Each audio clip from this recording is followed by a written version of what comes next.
నమస్తే, welcome to మహా debate. నేను పూనా. హైదరాబాద్ బ్రాండ్ ఇమేజ్ పెంచేలా మరోసారి రాష్ట్ర ప్రభుత్వం నిర్ణయం తీసుకుంది. ఈ నెల 8, 9న జరిగే తెలంగాణ రైజింగ్ గ్లోబల్ సమ్మిట్ 2047కి సంబంధించి అన్ని పనులు వేగవంతంగా జరుగుతున్నాయి. ఇప్పటికే 4500 మందికి ఆహ్వాన పత్రికలు అందజేశారు. ప్రత్యేక ఆహ్వాన కమిటీని కూడా ఏర్పాటు చేయడం జరిగింది. వెబ్సైట్ను కూడా ఏర్పాటు చేశారు. ప్రత్యేక ప్రధాన కార్యదర్శి సబ్బిచాసి ఘోష్ సమన్వయం చేస్తున్నట్లుగా కూడా మనం చూస్తున్నాం. ముఖ్యంగా తెలంగాణ బ్రాండ్ ఇమేజ్ని పెంచే విధంగా కూడా ఈ గ్లోబల్ సమ్మిట్ జరిగే అవకాశం కనిపిస్తుంది. ముఖ్యమంత్రిగా రేవంత్ రెడ్డి ఎప్పటి నుంచో చెప్తూ ఉన్నారు, ఈ తెలంగాణ గ్లోబల్ రైజింగ్ సమ్మిట్కి సంబంధించి హైదరాబాద్ బ్రాండ్ ఇమేజ్ పెంచుతాము, ఫ్యూచర్ సిటీలో దీని నిర్మాణం జరగబోతుంది, దీనికి సంబంధించి ఒక యాక్షన్ ప్లాన్ అంతా కూడా నిర్వహించడం జరిగింది. అయితే దీనికి చూస్తే కనుక ప్రధానంగా మేము పక్క రాష్ట్రాలతో పోల్చుకోవడం లేదు, మా అభివృద్ధికి అంతా సంకేతం చైనా, జపాన్, జర్మనీ అలాగే సింగపూర్ని ప్రాతిపదికగా తీసుకుంటాం, కానీ పక్క రాష్ట్రాలైనటువంటి ఆంధ్రప్రదేశ్, కర్ణాటకతో మాకు ఎట్టి పరిస్థితుల్లోనూ పోటీ కాదు అని చెప్పి ముఖ్యమంత్రి సందర్భం వచ్చిన ప్రతిసారి చెప్తున్నారు. అయితే ఈ తెలంగాణ రైజింగ్ గ్లోబల్ సమ్మిట్కి సంబంధించి ప్రధానమంత్రి నరేంద్ర మోదీ అలాగే ఏఐసిసి అధ్యక్షుడైనటువంటి మల్లికార్జున ఖర్గే, రాహుల్ గాంధీను కూడా స్వయంగా ముఖ్యమంత్రి ఆహ్వానించనున్నారు. ఈ కార్యక్రమానికి ఇతర రాష్ట్రాలకు సంబంధించిన ముఖ్యమంత్రులు అలాగే ఆర్థిక మంత్రులు, కేంద్ర మంత్రులు, పారిశ్రామికవేత్తలు కూడా హాజరు అయ్యే విధంగా కూడా ప్రణాళికలు రూపొందిస్తూ ఉన్నారు. అయితే ఈ ఫ్యూచర్ సిటీకి సంబంధించి దీనిలో ఒక ఫిల్మ్ సిటీ కూడా ఏర్పాటుకి ప్రముఖ సినీ నటుడు, బాలీవుడ్ సినీ నటుడు అజయ్ దేవగన్ కూడా ముందుకు వచ్చారు. రేపు జరగబోయే ఈ సమ్మిట్లో ఎంఓయూ కూడా కుదుర్చుకునే అవకాశం కనిపిస్తుంది. అలాగే రిలయన్స్కి సంబంధించి కూడా వంతారా కూడా 20 ఎకరాల్లో ఏర్పాటు చేసే విధంగా ముందుకు వెళ్తున్నట్లుగా కూడా తెలుస్తుంది. సో ముఖ్యమంత్రి చెప్తున్నట్లుగా ఫ్యూచర్ సిటీ అద్భుతంగా ఉండే అవకాశం అయితే కనిపిస్తుంది. ముఖ్యంగా బుల్లెట్ ట్రైన్కి సంబంధించి కేంద్ర ప్రభుత్వాలతో మాట్లాడడం, ఏపీకి అలాగే తెలంగాణకి బుల్లెట్ ట్రైను, అమరావతి చెన్నై, అమరావతి తెలంగాణ అనే విధంగా కూడా కేంద్ర ప్రభుత్వంతో మాట్లాడుతున్నట్లుగా కూడా మనకు తెలుస్తుంది. సో ఈ అంశాలకు సంబంధించి ఇవాళ డిబేట్లో మనతో పాటు జాయిన్ అవుతున్నారు చరణ్ కౌశిక్ యాదవ్ గారు, టీపీసీసీ అధికార ప్రతినిధి, అలాగే కర్ణె అరవింద్ గారు, బీఆర్ఎస్ నాయకులు, అలాగే తాడూరి శ్రీనివాస్ గారు, బీజేపీ నాయకులు. అందరికీ నమస్తే అండి, గుడ్ మార్నింగ్. గుడ్ మార్నింగ్ అండి. యా శ్రీనివాస్ గారు, అసలు ముందుగా చెప్పండి, ఈ తెలంగాణ రైజింగ్ గ్లోబల్ సమ్మిట్కి సంబంధించి ముఖ్యమంత్రి చెప్తున్న విధంగా ముందుకు వెళ్లే అవకాశం కనిపిస్తూ ఉందా? అలాగే ప్రధాని నరేంద్ర మోడీని కూడా ప్రత్యేకంగా సీఎం వెళ్ళి ఆహ్వానిస్తాను అని చెప్పి కూడా చెప్పడం జరుగుతుంది. ఏమంటారు సార్? యా, ఇప్పుడు ఏంటంటే ఈ యాక్టివిటీస్ ఇటువంటి జరగడం ఓకే, బట్ ఇది నిజంగా కూడా తెలంగాణ బ్రాండ్ ఇమేజ్ అంటే ఆల్రెడీ తెలంగాణకు బ్రాండ్ ఇమేజ్ ఉంది ప్రపంచంలో. దాన్ని ఇంకా కొంత షైన్ అయ్యే విధంగా చేస్తే ఎవరు కాదనరు. అండ్ వీరు తీసుకున్నటువంటి నిర్ణయాలు ఇవి ఇటువంటి అంటే ఫుట్బాల్ లాంటి గేమ్స్ ఓకే. ఇప్పుడు ఇంతకుముందు గతంలో ఏంటంటే మునావర్ షోస్ అని లేకపోతే వేరే తీరుగా జరిగేటి ఇవన్నీ, ఈ ఫార్ములా కార్ రేస్ అని, ఇప్పుడేమో వీరు ఫుట్బాల్ అని లేకపోతే వీటన్నిటి గురించి ప్రధానమంత్రిని కూడా రిక్వెస్ట్ చేస్తాను, బుల్లెట్ ట్రైన్ల గురించి వీటి గురించి అని అంటా ఉన్నారు. So we welcome it. Telangana development కు ఏవైనా పనులు చేస్తే వి వెల్కమ్ ఇట్. బట్ దాంట్లో మళ్ళీ ముందే మనము వాటిని నెగటివ్ టాక్ చేసే కంటే ఏ రకంగా అవుతాయో చూద్దాం. అవినీతి రహితంగా జరగాలనేది ఒక కోరిక. రెండోది నిజంగా కూడా తెలంగాణ బ్రాండ్ ఇమేజ్ పెంచే విధంగా, ఆల్రెడీ ఉన్నదాన్ని ఇంకా కొంత పెంచే విధంగా, అంటే తెలంగాణకి ఈ రోజు వచ్చినటువంటి ఇమేజ్ వీళ్ళు క్రియేట్ చేసినట్టు గతంలో కూడా ప్రభుత్వం చెప్పుకునేది. ఎంతసేపు తెలంగాణకు అసలు ఇమేజే లేదు, ఇప్పుడే కొత్తగా తెచ్చిపెట్టినట్టు ప్రపంచ పటంలో తెలంగాణ అనే మ్యాప్ ని ఈ రోజే వాళ్ళు క్రియేట్ చేసినట్టు. ఇది హైదరాబాద్ నగరం కానీ తెలంగాణ కానీ గతంలో గోల్కొండ ఉన్ననాడే ఈ తెలంగాణకు అనేక రకాల గోదావరి, కృష్ణా నది, సహజంగానే తెలంగాణ అనేక ఇది పంటలకు కానీ లేకపోతే బిజినెస్ యాక్టివిటీస్ కానీ అనేక చరిత్రలు ఉన్నాయి తెలంగాణకి. వాటిని ఇంకా ముఖ్యమంత్రి గారు తీసుకున్నటువంటి డెవలప్మెంటల్ యాక్టివిటీస్ తోడ్పాటును అందిస్తే చాలా సంతోషం, వెల్కమ్ ఇట్. సో దీంట్లో మనం ఇంకా గొంగట్లు అదేమంటారు కదా, వాటిని మనం ముందే ఎటువంటి ఇది చేయాల్సినటువంటి అవసరం లేదు. వారు తీసుకున్న గేమ్స్ కూడా ఓకే, ఫుట్బాల్ లాంటి గేమ్ కంపేరింగ్ టు ఈ ఫార్ములా ఇంతకుముందు చెప్పినట్టు, దోస్ ఆర్ ఆల్ వెల్కమింగ్. మెస్సీతో ఆడడానికి ముఖ్యమంత్రి రేవంత్ రెడ్డి బాగా ప్రాక్టీస్ కూడా చేస్తున్నారు అధికార కార్యక్రమాలన్నీ అయిపోయిన తర్వాత. అది ఆ రకంగా ఉండాలి కదా. కొంత ముఖ్యమంత్రి అంటే రోబో కాదు కదా, మానవ మాత్రుడే కదా. సో ఈ should entertain such type of games. General గా కూడా ఈ రోజు నేను ఇంతకుముందే చెప్పాను కదా, మనకు ఇటువంటి గేమ్స్ ని ఎంకరేజ్ చేస్తే పిల్లలకి భవిష్యత్తులో కొంత వాటిని చూసి ఆకర్షితులయ్యేటటువంటి అవకాశం ఉంటుంది. కాకపోతే నేను ఐ స్ట్రాంగ్లీ రిక్వెస్ట్ ముఖ్యమంత్రి గారికి కూడా దీని మీద ఇంత ఈ ఆట పట్ల మక్కువ ఉంది కాబట్టి ఈ ఫుట్బాల్ స్టేడియంస్ కొంత గ్రౌండ్స్ లేవండి. వాటిని ఈ ప్రభుత్వ స్థలాలు కొన్ని అమ్మడం కంటే ఇటువంటి స్టేడియంలకు కూడా కేటాయిస్తే బాగుంటుంది అనేది నా యొక్క సూచన. నగరానికి 4 వైపులా అండ్ ఇంటర్నేషనల్ క్రికెట్ స్టేడియం మనకు వచ్చింది. అదే రకంగా ఇంటర్నేషనల్ ఫుట్బాల్ స్టేడియం ఒకటి కనుక నిర్మాణం చేసినట్టు అయితే నిజంగా కూడా hats off. So I strongly request ముఖ్యమంత్రి గారు, నాకు పరిచయమే, నేను లెటర్ కూడా రాస్తాను. And through Kaushik also I'm requesting ఇది ఇమీడియట్ గా చేయమనండి. అది కూడా ఉప్పల్ నియోజకవర్గంలో మాకు గవర్నమెంట్ ఒకటి 199 సర్వే నెంబర్ లో గతంలో స్టేడియం కోసం వదిలారు.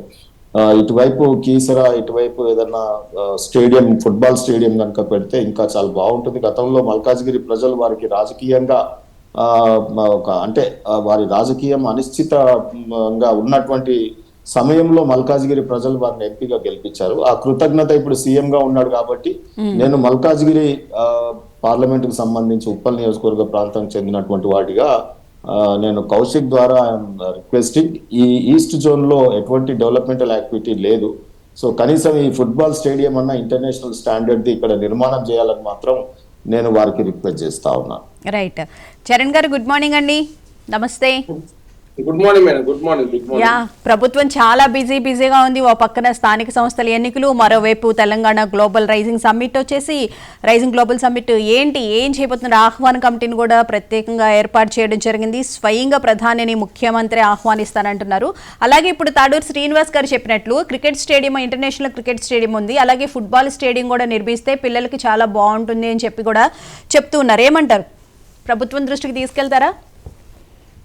మేడం, అంటే ప్రధానంగా ఇప్పుడు ఏదైతే గ్లోబల్ సబ్మిట్ ఉందో, గ్లోబల్ సబ్మిట్ లో తెలంగాణ విజన్ ను దేశ ప్రజల ముందు కావచ్చు, ప్రపంచం ముందు ఉంచాలనే ఏకైక లక్ష్యంతో ప్రభుత్వం ముందుకు పోతా ఉంది.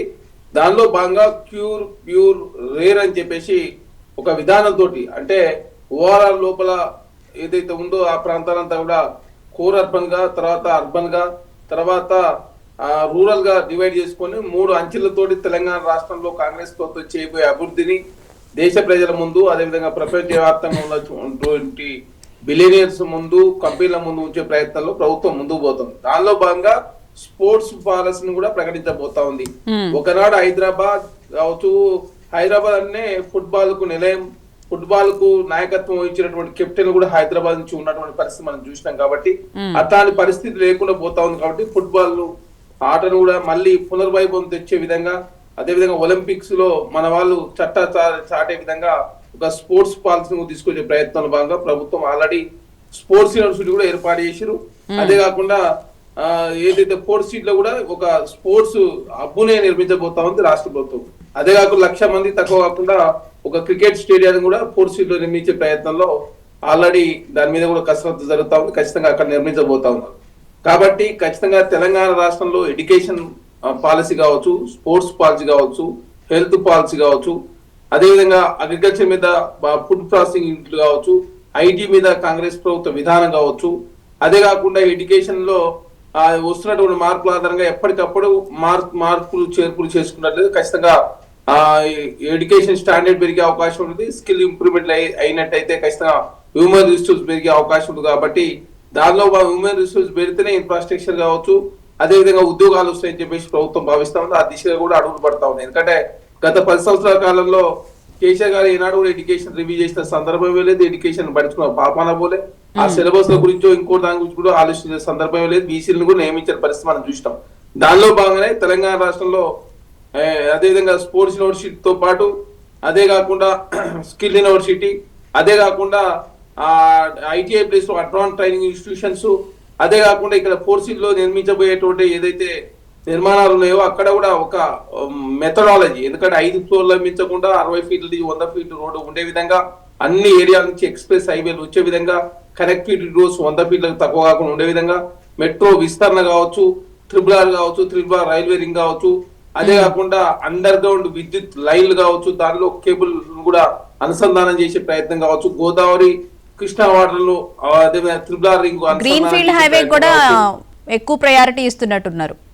అవును మేడం, గ్రీన్ ఫీల్డ్ హైవేస్ కావచ్చు, అదే కాకుండా హైదరాబాద్ లో ట్రాఫిక్ జామ్స్ కాకుండా ఫ్లైఓవర్ల నిర్మాణం కావచ్చు, తర్వాత అదే కాకుండా FT నిర్మాణం కావచ్చు, అదే కాకుండా ఇక్కడ ప్రత్యేకమైన పాలసీని తీసుకొచ్చి అది కాలుష్య రహితమైన నగరంగా తీర్చిదిద్దితేనే ఇక్కడికి పెట్టుబడులు వచ్చే అవకాశం ఉంటుంది. అదే కాకుండా ప్రపంచ నగరాలతో పోటీ పడుతుంది. దానిలో భాగంగా హైడ్రాన్ ఆల్రెడీ తీసుకొచ్చిన హైడ్రాన్ కూడా భవిష్యత్తులో పెద్ద ఎత్తున బలోపేతం చేసినట్లయితే హైడ్రా ద్వారా కూడా అద్భుతాలు క్రియేట్ అయ్యే అవకాశం ఉంటుంది. సార్, ప్రభుత్వం ప్లాన్ అంతా బానే ఉంది, కానీ ఎక్కడ అవినీతి జరగకుండా చూడాల్సిన బాధ్యత కూడా ప్రభుత్వం మీదే ఉంది. ఎందుకంటే ఇంత పెద్ద భారీ ప్రాజెక్ట్స్ దేశంలోనే కాకుండా అంతర్జాతీయ ప్రాజెక్ట్స్ కూడా వస్తున్న నేపథ్యంలో అవకతవకలు జరగకుండా చూడాల్సిన బాధ్యత ప్రభుత్వం మీద 200% ఉంటుంది. ఏమంటారు మేడం? ఇక్కడ అవినీతి అనేది ఎక్కడ లేదు. విజన్ తోటి ముందుకు పోదు. 2047 2037కు $1 ట్రిలియన్, 2047 వరకు $3 ట్రిలియన్ చేరాలని చెప్పేసి ఏకైక లక్ష్యంతో ప్రభుత్వం ముందుకు పోతా ఉంది. దానిలో భాగంగా ఇన్ఫ్రాస్ట్రక్చర్ డెవలప్మెంట్ చేసుకోవాలి, మానవ వనరులు సృష్టించుకుంటూనే రాష్ట్రానికి పెట్టుబడులు వస్తాయని చెప్పి ప్రభుత్వం భావిస్తా ఉంది. ఉద్యోగ కల్పన కూడా ఆ విధంగా స్కిల్స్ లేనట్లయితే ఎవరు కూడా ఉద్యోగం ఇవ్వరు. కాబట్టి దానిలో భాగంగా స్కిల్ యూనివర్సిటీ కూడా తీసుకొచ్చిన పరిస్థితి మనం చూసినాం. మానవ వనరుల మీద అత్యధికంగా పైసలు ఖర్చు పెట్టినట్లయితే ఖచ్చితంగా అది ఉపాధి కల్పిస్తుంది. దాని ద్వారా రాష్ట్రానికి మేలు జరుగుతుందని ప్రభుత్వం భావిస్తా ఉంది. ఆ దిశ కూడా అడుగులు పడతా ఉన్నాయి. అదే కాకుండా భవిష్యత్ తరాలను దృష్టిలో పెట్టుకొని మరొక విద్యుత్ అదేవిధంగా విద్యుత్ సంస్థను కూడా ఏర్పాటు చేసే ఉద్దేశంతో మొన్ననే కేబినెట్ లో తీర్మానం చేసి దాని ఖర్చు 22,000 కోట్లు అయితే 50,000 కోట్ల రూపాయలు అవినీతి జరిగిందని చెప్పి ప్రతిపక్షాలు ఒట్టిన బటగాల్సి మీ దేశ ప్రయత్నం జరుగుతా ఉంది. అంటే తెలంగాణ రాష్ట్రంలో గత 10 సంవత్సరాల కాలంలో వాళ్ళు ఎలాంటి విజన్ తోటి ముందుకు పోకపోగా, వాళ్ళు కట్టిన ప్రాజెక్టులు ఎక్కడ కూడా ప్రారంభం కాకపోగా దానిలో పెద్ద ఎత్తున అవినీతి జరిగింది. కాబట్టి వాళ్ళు పెద్ద ఎత్తున అవినీతి ఇప్పుడు ఎందుకంటే మీరు చూస్తా ఉన్నారు, హైదరాబాద్ సంబంధించి గ్రిడ్ పాలసీ ఏదైతే ఇండస్ట్రీస్ జోన్ మార్చి ఔటర్ రింగ్ రోడ్ అవతలికి పంపించే ప్రయత్నం జరుగుతుంది. దాని మీద కూడా పెద్ద ఎత్తున BRS party 5 లక్షలని, Bharatiya Janata party ఏకంగా 6 లక్షలు అని చెప్పే ప్రయత్నం వారు జరుగుతా ఉన్నారు. ప్రైవేట్ వ్యక్తుల భూములను జోన్ కన్వర్షన్ చేసి కూడా లక్షల కోట్లు అని చెప్పేసి బట్టగాల్చి మీదేసే ప్రయత్నం వారు చేస్తా ఉన్నారు. ఖచ్చితంగా తెలంగాణ సమాజంతో కూడా గమనిస్తూనే ఉంది. కాంగ్రెస్ పార్టీ వచ్చిన తర్వాత హైదరాబాద్ విషయంలో కావచ్చు, తెలంగాణ విషయంలో కావచ్చు, ఏ విధంగా విజన్ తో పోయినట్లయితేనే ఖచ్చితంగా తెలంగాణ అన్ని రకాలుగా డెవలప్మెంట్ అవుతుంది. ఎయిర్పోర్ట్ లో సంబంధించి కూడా ఒక పాలసీని తీసుకొచ్చే ప్రయత్నంలో కొత్తగూడెంలో ఒక ఎయిర్పోర్ట్, రామగుండంలో కావచ్చు, ఆదిలాబాద్ లో కావచ్చు, అదే కాకుండా వరంగల్ లో కావచ్చు ఎయిర్పోర్ట్ కూడా విస్తరించాలని చెప్పి ప్రభుత్వం భావిస్తా ఉంది. అదే కాకుండా మన్మోహన్ సింగ్ మైనింగ్ యూనివర్సిటీ కూడా ఖమ్మంలో ఆల్రెడీ ఏర్పాటు చేసుకున్నారు. తెలంగాణ రాష్ట్రంలో 10 ఉమ్మడి జిల్లాలు ఉంటే 10 ఉమ్మడి జిల్లాలు కూడా ఆల్రెడీ అన్ని దిక్కుల యూనివర్సిటీ కూడా వచ్చినట్టు పరిస్థితి మనం చూస్తా ఉన్నాం. కాబట్టి ఖచ్చితంగా హైకోర్టు సంబంధించి కూడా అబ్జర్వ్ హైకోర్టును కూడా అదే విధంగా అగ్రికల్చర్ యూనివర్సిటీ రాజేంద్ర కూడా తీసుకునే పరిస్థితి మనం చూసినాం. కాబట్టి ఖచ్చితంగా ఏ పని చేసినా కూడా ఖచ్చితంగా ఒక విజన్ తోటి ముందుకు పోయినట్లయితే, ఒక విజన్ పెట్టుకొని ముందుకు పోయినట్లయితే సక్సెస్ఫుల్ ఫలితాలు వస్తాయని చెప్పి ప్రభుత్వం భావిస్తా ఉంది. కాబట్టి ఆ దిశగా అడుగులు పడతాం. రైట్ చరణ్ గారు, మీరు ట్రాఫిక్ దాని మీద కూడా దృష్టి పెట్టాల్సిన అవసరం అయితే ఉంది. ఎందుకంటే హైదరాబాద్ అంటే ట్రాఫిక్ జామ్ కూడా ఎక్కువ అయిపోతుంది. సో తర్వాత మాట్లాడదామండి. అరవింద్ గారు, గుడ్ మార్నింగ్ సార్. నమస్తే. Good morning madam. నమస్తే. యా, హైదరాబాద్ అంటే బీఆర్ఎస్ ప్రభుత్వమే డెవలప్ చేసింది అనే విధంగా కూడా మీరు గత ప్రభుత్వంలో చెప్పడం జరిగింది. ఇప్పుడు ఈరోజు రాష్ట్ర ప్రభుత్వం తెలంగాణ రైజింగ్ గ్లోబల్ సమ్మిట్ పేరుతో మరోసారి అంతర్జాతీయంగా ప్రతినిధులు వచ్చే విధంగా కూడా ఆహ్వానం అయితే పంపిస్తూ ఉన్నారు. ఏమంటారు, మీతోనే సాధ్యమా లేకపోతే ప్రభుత్వం ఆ విధంగా ముందుకు వెళుతుంది అని చెప్పి అనుకోవచ్చా? మేడం, ముందుగా మీకు ప్యానెల్లో ఉన్నటువంటి పెద్దలు ఇద్దరికి మంచినీళ్ళ దండాలి మేడం. నమస్కారాలు, గుడ్ మార్నింగ్. తెలంగాణ రైజింగ్ అంటే దేంట్లో రైజింగ్ నాకు అర్థం కావట్లేదు. అవినీతిలో రైజింగా, లేదు అనుకుంటే విధ్వంసం వైపు రైజింగా, మరి ఇంకా దేంట్లో రైజింగ్ అనేటువంటి విషయం తెలంగాణ ప్రజలకు చెప్పారు ఇప్పుడు దాకా చరణ్ గారు దేంట్లో రైజింగ్ అనేది. ఏం చెప్పిండ్రు మేడం?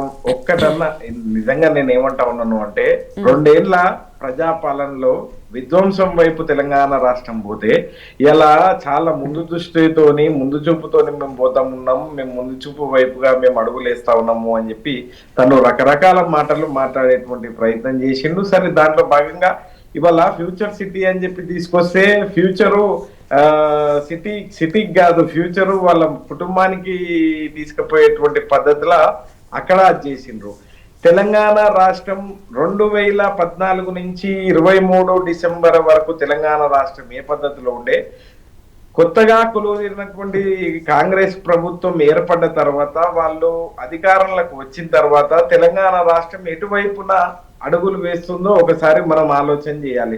సరే, రకరకాల అంశాలు ఇవాళ 2 సంవత్సరాల ఈ విధ్వంస పాలనకు విజయోత్సవాలు చేస్తా ఉన్నారు. నిజంగా నేనే కాదు, తెలంగాణలో ఉన్నటువంటి అన్ని వర్గాల ప్రజలు వీళ్ళు ఏం కార్యక్రమం చేసిండ్రు అని చెప్పి విజయోత్సవం చేస్తా ఉన్నారు అనేటువంటి విషయాన్ని కూడా చాలా స్పష్టంగా అడుగుతా ఉన్నారు. ఇవన్నీ మేడం ఇవాళ పరిశ్రమలు అని అనుకున్నప్పుడు తప్పకుండా ఆ రోజు ఎర్ర బస్ నుంచి ఎలక్ట్రిక్ బస్ వరకు, ఎలక్ట్రిక్ బస్ నుంచి ఎయిర్ బస్ వరకు, టైల్స్ నుంచి టెక్స్టైల్స్ వరకు, మ్యాప్స్ నుంచి యాపిల్ మ్యాప్స్ వరకు గమ్యస్థానం హైదరాబాదు తెలంగాణ అనేటువంటి పద్ధతిలో ఉండే. ఇవాళ అంతేందుకు మేడం, మా నియోజకవర్గ సరిహద్దుల్లో ఉండేటువంటి మహేశ్వరం, ఇబ్రాహీంపట్నం నియోజకవర్గ సరిహద్దుల్లో ఉన్నటువంటి ఫాక్స్కాన్ లాంటి కంపెనీలు సగము ఉంటే అవి వేరే దగ్గరకు పోతున్నటువంటి నేపథ్యాలు కూడా ఉన్నటువంటి నేపథ్యం ఉంది.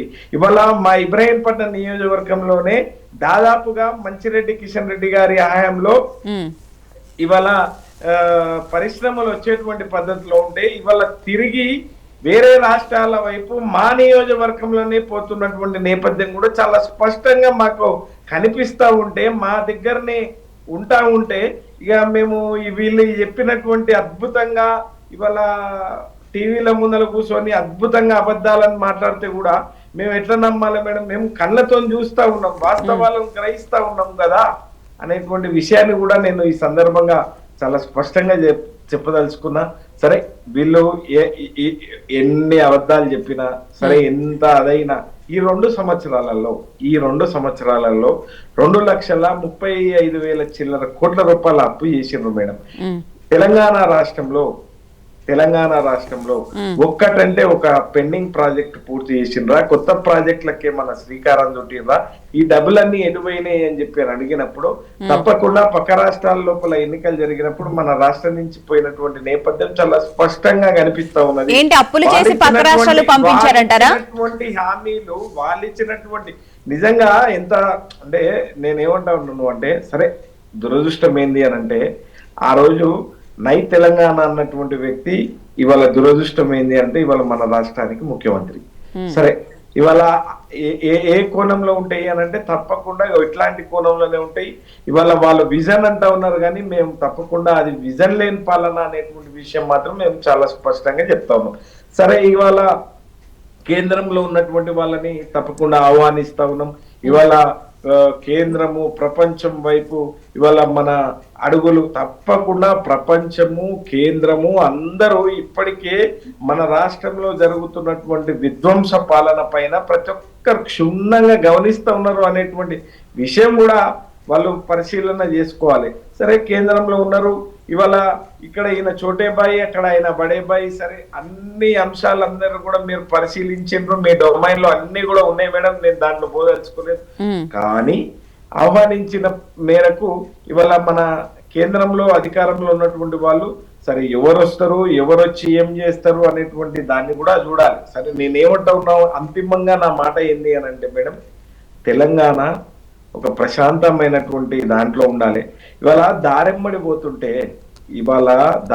పోతుంటే ఆ రోజు ఉన్నటువంటి అదెంత అంటే 10 ఎకరాల భూమి ఉంటే కోటేశ్వరుడు ఉన్నటువంటి నేపథ్యం. ఎవరన్నా ఇవాళ తెలంగాణ రాష్ట్రంలో ఎవరన్నా భూముల గురించి కానివ్వండి, లేదు అనుకుంటే ఇంకేదన్నా దాని గురించి కానివ్వండి, ఇవాళ భూములు అడిగేటువంటి పరిస్థితి ఉందా? ఇవాళ భూముల ధర అదేంటి? హెచ్ఎండిఏ ఆక్షన్ లో ఈ వేళల్లో అన్ని వందల కోట్లు పలుకుతూ ఉంటే మీరేమో అసలు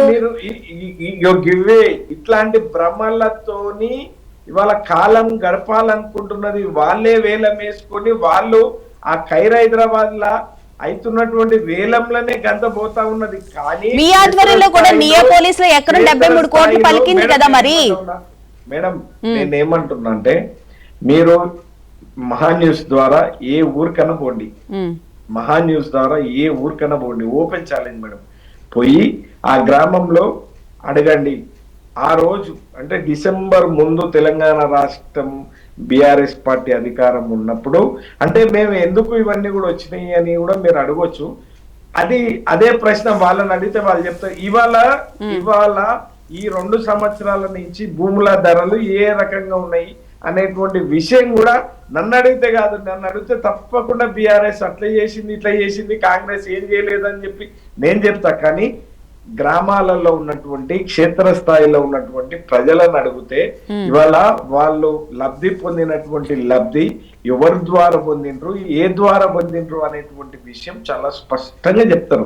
ఇవాళ అన్ని వర్గాల ప్రజలకు ఇవాళ కేసీఆర్ గారికి ఏముంటదంటే మేడం, 4 కోట్ల తెలంగాణ ప్రజల పైన 4 దిక్కుల తెలంగాణ పైన ఆయన ప్రేమ ఉంటది. ఎంతసేపు ఆయన యావ, ఆయన శ్వాస, ఆయన అంటే కాంగ్రెస్ కి లేదంటారా? కాబట్టి కాంగ్రెస్ కి తెలంగాణ ప్రజలకు లేదంటారా? లక్ష్యంగా పనిచేస్తాడు. కానీ ఇవాళ ఆ రోజు జై తెలంగాణ అంటే ఇవాళ తుపాకీ ఎక్కిపెట్టినటువంటి నాయకుడు దురదృష్టం ముఖ్యమంత్రి అయితే ఇవాళ ఈ పద్ధతులనే ఉంటాయి అనేటువంటి విషయం చాలా స్పష్టంగా తెలంగాణ రాష్ట్రంలో అవగతం అయ్యింది. ఇవాళ మోసపైన మేము గోసపడుతా ఉన్నాము అనేటువంటి విషయం తెలంగాణ ప్రజలు చాలా స్పష్టంగా చెప్తా ఉన్నారు. దాంట్లో భాగంగా నిన్నగాక మొన్న వీళ్ళు తీసుకున్నటువంటి అనేక అంశాలు ఇవాళ వీళ్ళు ఏం చెప్పిపోతారో మరి నాకైతే అర్థమైతలేదు. సరే వీళ్ళు అద్భుతంగా ఇవాళ అన్న చెప్పిన ఇప్పుడు అన్న కౌశిక్ అన్న చాలా గొప్పగా అంటే ఇవాళ తెలంగాణ రాష్ట్రంలో మేము ఇవాళ రిబ్బర్లు కట్ చేసుడే ఆయన పని అయిపోయింది మేడం. ఇవాళ ఒక్కటంటే ఒక్క ఫ్లైఓవర్ కట్టిండా మేడం, ఫ్లైఓవర్లు మేము అద్భుతంగా కట్టినాము. ఫ్లైఓవర్లు అన్ని కట్టింది బీఆర్ఎస్ పార్టీ అనేటువంటి విషయం, అందుకే ఫ్యూచర్ సిటీ కడుతున్నారు మరి అనేటువంటి విషయం అవగతం చేసుకుంటే బాగుంటది అనేటువంటి విషయాన్ని నేను ఈ సందర్భంగా తెలియజేస్తా ఉన్నా మేడం. ఎవరు ఎన్ని మాటలు చెప్పినా, ఎన్ని అద్భుతంగా అబద్ధాలు చెప్పేటువంటి ప్రయత్నం చేసినా, కేంద్రం నుంచి ప్రతినిధులు వచ్చి ఈయన అల్లా అక్బర్ అద్భుత దీపాన్ని తీసుకొస్తాడు అనేటువంటి విషయాన్ని చెప్పినా కూడా తెలంగాణ ప్రజలు వీళ్ళని నమ్మేటువంటి పద్ధతులు లేరు. రైతులు ఒక పక్కన చనిపోతా ఉంటే ఇవాళ విద్యోత్సవం దేనికి మేడము అనేటువంటి విషయం కూడా వీళ్ళు ఏం ఉద్ధరించారని 2000 ఇస్తామన్నటువంటి పింఛన్ 4000 ఇచ్చిండ్రా, తర్వాత 5000 7,500 రూపాయలు ఇస్తామన్నటువంటి రైతు బంధు ఇవాళ 7,500 ఇచ్చిండ్రా, లేదు అనుకుంటే 10 లక్షలు ఉన్నటువంటి రైతు బంధు దళిత బంధుని 12 లక్షలు చేసిండ్రా, వీళ్ళు ఏం చేసిండ్రు అనేటువంటి విషయాన్ని ఒక్కటి మాత్రం చేసిండ్రు మేడం. సరే ఏ దానికి ఆ విషయం చెప్పుకోవాలి, తప్పకుండా ఫ్రీ బస్సు మహిళలకు మాత్రం ఇచ్చిండ్రు. అది వాస్తవంగా మీకు కనిపిస్తుంది కాబట్టి దాన్ని ఒక్కదాన్నే చెప్తూ ఉన్నారు. రైన్వాస్ గారు, ముఖ్యంగా రాష్ట్ర ప్రభుత్వం అప్పుల్లో కూరుకుపోతూ ఉంటే వీళ్ళు ప్రజాపాలన అని చెప్పి కాంగ్రెస్ విజయోత్సవాలు నిర్వహించుకోవడం ఎంతవరకు కరెక్ట్ అని చెప్పి కూడా మనకి కర్నె అరవింద్ గారు అన్నారు. అసలు ఓ పక్కన తెలంగాణలో స్థానిక సంస్థల ఎన్నికలు జరుగుతున్నాయి, ఈ గ్లోబల్ సమ్మిట్ కి సంబంధించి ఏర్పాట్లు జరుగుతున్నాయి. ఏ విధంగా ముందుకు వెళుతుందని చెప్పి అనుకోవచ్చు. అలాగే ఓఆర్ఆర్ కి సంబంధించి 27 మున్సిపాలిటీలను విలీనం ముసాదని రాష్ట్ర గవర్నర్ కూడా ఆమోద ముద్ర కూడా వేయడం జరిగింది. త్వరలోనే గెజిట్ కూడా వచ్చే అవకాశం కనిపిస్తుందని అంటున్నారు. Madam, one thing I can say, ఎప్పుడు కూడా డెవలప్మెంట్ వర్క్ జరుగుతున్నప్పుడు, ప్రభుత్వం చేస్తున్నప్పుడు, ప్రభుత్వం అంటే ప్రజలచే ఎన్నుకోబడ్డటువంటి ప్రభుత్వం వాటి కార్యక్రమాలకు సపోర్ట్ చేస్తాం. కానీ కాంగ్రెస్ పార్టీ విజయోత్సవాలకు కూడా మేము 100 కోట్లు ఉద్యోగస్తులకు ఇవ్వడానికి నన్ను కోసిన రూపాయి లేదన్నోళ్ళు, మరి ఉద్యోగస్తుల ఇళ్లలో పండుగలు లేనప్పుడు, ప్రజల ఇళ్లలో పండుగలు జరుపుకున్నప్పుడు, మరి వీరు కాంగ్రెస్ పార్టీ నాయకులు మేము పండుగ జరుపుకుంటామంటే అది వాళ్ళ ఇష్టం మేడం, ప్రజలు తెలుసుకుంటారు. ఇక సో మనము మన ఊరంతా ఏదో జరుగుతున్నప్పుడు మనం ఊర్లలో చూస్తాం మేడం. ఎవరన్నా చనిపోతే ఏం చేస్తారంటే అంతకు ముందే పాపం పెళ్లికి కొన్ని ఖర్చులైనా సరే, పెళ్లి డిసైడ్ అయినా సరే, ఆ ఊర్లో చనిపోయిన తర్వాత ఊరంతా బాధలో ఉందని పెళ్లి క్యాన్సిల్ చేసుకుంటారు. కాకపోతే ఏంటంటే వికృత చేష్టలు ఈ మధ్య కాలంలో వేరే ఎక్కడో సిటీలో ఫంక్షన్ హాల్కి షిఫ్ట్ చేసి చేసుకుంటాము అని అంటే ఆ రకంగా వ్యవహారం ఇప్పుడు కాంగ్రెస్ పార్టీకి ఉంది. అది వారి ఇష్టం. నేనేమంటున్నా అంటే ఫ్యూచర్ సిటీ డెవలప్మెంట్ కావచ్చు, దాంట్లో అవినీతి రహితంగా జరిగి మొత్తం సిటీ ఒకే దగ్గర మేము డెవలప్ చేస్తాం, అటు సైడ్ జోనే మేము వెస్టర్న్ సైడే చేస్తాం, ఈ ఈస్టర్న్ సైడ్ మన హైదరాబాద్ నగరం కానీ ఇటు వెస్టర్న్ సైడ్ కానీ ఇదంతా కూడా మేము ఏమి చెయ్యము. ఇప్పుడు మేము కంటోన్మెంట్ భూములు ఇచ్చాము, ఇన్ని నెలలైంది. అంతకుముందేమో ఇయ్యలేదని ఏడ్చింది గత ముఖ్యమంత్రి. ఇప్పుడేమో ముఖ్యమంత్రి గారు శభాష్, మా ప్రధానమంత్రి గారు మేము అడగగానే ఇచ్చేసినారు, కేంద్ర ప్రభుత్వానికి ధన్యవాదాలు చెప్పిన ముఖ్యమంత్రి. ఇప్పటి వరకు అక్కడ ఎటువంటి అతిగతి లేదు మేడం. రెండవది, మనం ఉప్పల్ నుండి తార్నాక నుండి మా ఫ్రెండ్ కౌశిక్ గారికి తెలియంది కాదు, మాదాపూర్ హైటెక్ సిటీకి పోవాలంటే మేడం మినిమం 2 hours పడుతుంది మేడం. ఇది నేను చెప్తుంది 2 వీలర్ మీదనే, ఇంకా కారు అగమ్య గోచరం. మెట్రో ఎక్కుదామంటేనేమో కాల్ పెట్టే సందు ఉండట్లేదు మేడం. ఎందుకంటే I to travel in metro for అంటే మీ స్టూడియోకి రావాలన్నా నేను మెట్రోలో వస్తాను. సో ఈ రకమైన బాధలు అనేకం ఉన్నాయి మేడం. హైదరాబాద్ లో ఎటు చూసినా ట్రాఫిక్ ఇబ్బందులు ఉన్నాయి. మరి గ్లోబల్ సిటీ లేకపోతే రైజింగ్ తెలంగాణ ఏ రకంగా అవుతుంది అనేది కూడా వారు డెఫినేషన్ చెప్పాలి. ఒక ఈవెంట్ చేసి దాంట్లో నుండి తెలంగాణ రైజింగ్, తెలంగాణని ఇంకా పెంచేస్తాం ఇటువంటి చెప్పినప్పుడు ఏమంటే కొంత మనసులో బాధ అనిపిస్తుంది. కానీ ఆదిలోనే హంసపాద ఎందుకు, ప్రభుత్వం ఏదో చెప్తుంది ఏదో చేయని. ఇప్పుడు ప్రజలం కూడా అందరం ఎట్లయిపోయినామంటే ఒకటి చేస్తా అంటుంది చేయని అన్నట్టు అయిపోయింది. సో కాకపోతే ఏంటంటే comprehensive development, constructive development, sustainable development ఉండాలి. మీకు ఉదాహరణకి ఇప్పుడు సరే వీళ్ళు చెయ్యాలి తప్పకుండా, హైదరాబాద్ నగరాన్ని కూడా ఈ లింక్ రోడ్స్ డెవలప్ చేయాలి మేడం. లింక్ రోడ్స్ గతంలో మనకు చెప్పినారు ఔటర్ రింగ్ రోడ్ కి చేస్తామని, ఔటర్ రింగ్ రోడ్ కే లేవు. ఇప్పుడు మరి కేంద్ర ప్రభుత్వం RRR రోడ్ డెవలప్ చేస్తా ఉంది, రీజనల్ రింగ్ రోడ్. సో దానికి కనెక్టివిటీ ఇప్పటి వరకు రోడ్లు వేయట్లేదు. ఆ తర్వాత మనం ఇప్పుడు డ్రై పోర్ట్ కి నేషనల్ హైవేస్ చాలా మనము గవర్నమెంట్ వచ్చింది గత 60 ఏళ్లలో లేని ఈ 10 ఏళ్లలో మనం ఇవాళ ఒక 6,000-7,000 కిలోమీటర్లు ఇవాళ నేషనల్ హైవేస్ తెలంగాణ గుండా మనం వేస్తా ఉన్నాం. డ్రై పోర్ట్ కూడా మనం మొన్ననే సీఎం గారు కూడా అప్రిషియేట్ చేసినారు కేంద్ర ప్రభుత్వాన్ని. సో ఆ రోడ్డు నేషనల్ హైవేస్ వేస్తా ఉన్నాం. వీటన్నిటికీ కనెక్టివిటీ రోడ్స్ ఇవి కదా, ఇవన్నీ కూడా ఇన్ఫ్రాస్ట్రక్చర్ డెవలప్మెంట్ కు ఉపయోగపడేది. ఎవరైనా వచ్చినా ఈ దేశం వస్తే తెలంగాణలో రోడ్లు బాగుంటాయి, హైదరాబాద్ లో రోడ్లు బాగుంటాయి. స్మార్ట్ సిటీ, అమృత్ సిటీ మనం వరంగల్, కరీంనగర్ ఇవన్నీ చేస్తా ఉన్నాం. ఇప్పుడు ఒక ఎయిర్పోర్ట్ వస్తా ఉంది మన వరంగల్లో, కేంద్ర ప్రభుత్వం తొందరలోనే దాన్ని ఇనాగ్రేషన్ చేయబోతా ఉంది. కిషన్ రెడ్డి గారు నేను వెళ్ళి విజిట్ చేసినారు. సో కోచ్ ఫ్యాక్టరీ విజిట్ చేసినారు. సో ఇవన్నీ కూడా వస్తా ఉన్నాయి. కేంద్రం ఈ రకమైనటువంటి డెవలప్మెంటల్ యాక్టివిటీస్ కి, ఆ ప్రాయోజిత కార్యక్రమాలకి రాష్ట్ర ప్రభుత్వం వాటిని ఏ రంగా, నేను ఒక ఎగ్జాంపుల్ చెప్తాను. చెర్లపల్లి మనము రైల్వే స్టేషన్ నిర్మించుకున్నాం, కానీ అప్రోచ్ రోడ్ కి ఒక 36 కోట్లు అవుతుంది మేడం. సో ఇప్పటికీ అనేక మార్లు రాష్ట్ర ప్రభుత్వానికి రిక్వెస్ట్ చేసినాం. ఎందుకంటే ఐ స్టే ఇన్ ఉప్పల్ నియోజకవర్గంలోనే ఉంటాను. మా కౌశిక్ కూడా కూతవేటి దూరంలోనే ఉప్పల్ నియోజకవర్గంలోనే ఉంటారు. సో నేను ఏమంటున్నా అంటే ఇటువంటి పనులన్నీ కూడా చెయ్యాలి. వాటితో పాటు నేను దాన్ని విమర్శించట్లేదు మేడం. ఫుట్బాల్ గేమ్ అని కానీ, లేకపోతే rising Telangana, rising Hyderabad, rising ముఖ్యమంత్రి, ఇవన్నీ కూడా మనం సరే అది పొలిటికల్, వారు కొంత పేరు చెప్పుకోవడానికి చెప్తారు. ఒకవైపు కుటుంబ పెద్ద నా దగ్గర డబ్బులే లేవంటూనే నేను సోకులు చేస్తాను అని అంటే మాత్రం కొంత మేరకు ప్రజలలో ఒక రకమైన అనుమానం రేకెత్తిస్తుంది. వాటిని కన్విన్స్ చేయాలి. మీరు అన్నట్టు సరే ఇప్పుడే మనం చేయకముందే దాంట్లో అవినీతి ఉందనే స్టేట్మెంట్స్ మాత్రం తప్పు మేడం. ప్రతిపక్ష అవినీతి లేకుండా చేయాలి అని కోరుకోవడంలో తప్పలేదు. నేను అడిగాను, ఒక 4 ఫుట్బాల్ గ్రౌండ్లు కావాలి నిజంగా. హైదరాబాద్ లో మా సైనిక్పురి ఏరియాలో ఇంటర్నేషనల్ ప్లేయర్స్ ఉండేది ఫుట్బాల్ లో, ఏది మన సైనిక్పురి బార్డర్ లో, నిర్మల్ నగర్ లో.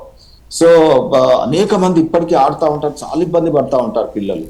సో ఈ గ్రౌండ్స్ ఏర్పడాలని కోరుకోవడంలో తప్పలేదు. ఇది నాన్ ఫైనాన్షియల్ గా కూడా పెద్ద గవర్నమెంట్ కి ఇమీడియట్ డబ్బులు తేవాల్సిన పని ఉండేది. గవర్నమెంట్ ల్యాండ్స్ ఏవైతే ఉంటాయో ఆ గవర్నమెంట్ ల్యాండ్ ని ఫెన్సింగ్ చేసి ఒక ఫుట్బాల్ కేంద్రంగా చేస్తే బాగుంటది అనేది నా కోరిక. నాన్ ఫైనాన్షియల్ ఆస్పెక్ట్ లోనే చెప్తా ఉన్నాను నేను. సో ఫుట్బాల్ క్రికెట్ స్టేడియం లాగా పెద్ద నిర్మాణాలు కూడా అవసరం ఉండదు.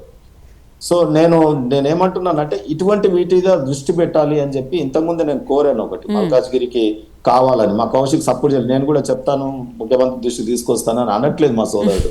సో ఏదన్నా ఎదుటి వాళ్ళు అడిగినప్పుడు టక్కున ఇచ్చే స్థాయిలో ఉన్నాడు కాబట్టి, ఆయన ప్రభుత్వంలో ఉన్నాడు కాబట్టి అరే చేద్దామన్నా ఇట్స్ ఎ గుడ్ సజెషన్ అని అనట్లేదు, కన్స్ట్రక్టివ్ సజెషన్ అని.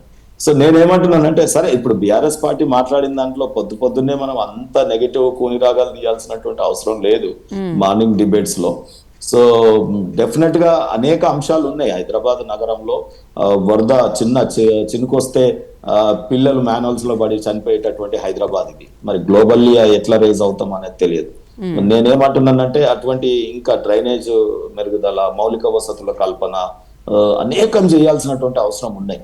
సో వీటితో పాటు అవి కొంత మేరకు చేసుకుంటూ వెళ్తే బాగుంటుంది. అంటే కంపేరింగ్ టు ఈ ఫార్ములా కార్ రేస్ మాత్రం ఈ మునావర్ షోస్ల కంటే ఇది బెటర్ అనేది నా యొక్క ఆర్గ్యుమెంట్ మీ ముందు పెడతాం. ఇప్పుడున్న ప్రాబ్లమ్స్ ఏవి ఫ్యూచర్ సిటీలో రాకుండా చూసుకుని ముందుకు వెళ్ళడం బెటర్. చూసుకుంటే ఒక ఫ్యూచర్ సిటీ అనే కాదు కదా, నేను ఏమంటున్నానంటే ఇప్పుడు మనకు టెంపుల్ టౌన్స్ అయినాయి, ఆ యాదాద్రి అయింది, రేపు వేములవాడ అవుతుంది, మనకు చక్కగా ఒక వైష్ణవ క్షేత్రం, ఒక శైవ క్షేత్రం.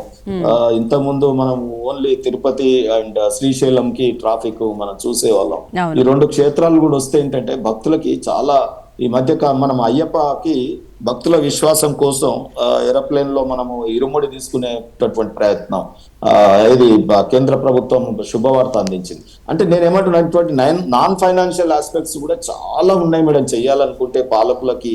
ఇప్పుడు పరిపాలనలో ఉన్నటువంటి మరీ ముఖ్యంగా కాంగ్రెస్ ప్రభుత్వానికి ప్రతిపక్షంతో కూర్చొని అన్ని పార్టీలతో కూర్చొని మాట్లాడితే కొన్ని రిజాల్వ్ అవుతాయి. మనలాంటి డిబేట్స్ ద్వారా కూడా వాళ్ళు ఇంటెలిజెన్స్ చూస్తే గనక ఇది ఆషామాషి డిబేట్స్ కాదండి. మనం ఇప్పుడు మహాన్యూస్ లో మాట్లాడుతున్నాం అంటే కొన్ని లక్షల మంది ప్రేక్షకులు వీక్షిస్తారు.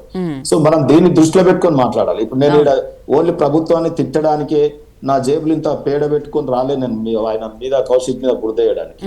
బట్ కన్స్ట్రక్టివ్ సజెషన్ ఇస్తాం, వారు కూడా హుందాగా స్వీకరించాల్సినటువంటి అవసరం ఉంటుంది.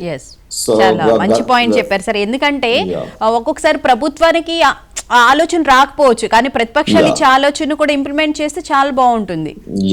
చెప్తూ ఉందాం, మీ ద్వారా మీరు ఇచ్చిన అవకాశాన్ని ఆ రకంగా ఉపయోగించుకొని వారు చేస్తున్న దాన్ని కొంత మేరకు అభినందన. ఇప్పుడు ప్రధానమంత్రిని ఇన్వైట్ చేయడం, డెఫినెట్ గా ఇంతకుముందు ఈ రాష్ట్రంలో ఒక భావన ఉండేది, ప్రధానమంత్రి రాగానే ఈయన ముఖ్యమంత్రి రాకపోవడం, పిలవకపోవడం, అది ఏ రకంగా డెవలప్మెంట్ ప్రాసెస్ లో లింక్ అవుతుంది చెప్పండి.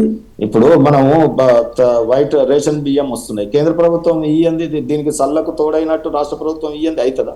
ఇప్పుడు పిఎం ఆయుష్మాన్ భవ ఉంది, పిఎం ఆవాస్ యోజన ఉంది, పిఎం మనకి ఏది రైతు బంధు ఇస్తా ఉన్నాం, వాటికి తోడు రాష్ట్ర ప్రభుత్వం కూడా సకాలంలో రైతు బంధు ఇస్తే బాగుంటుంది అని డిమాండ్ చేయడం అర్థం పడదాం.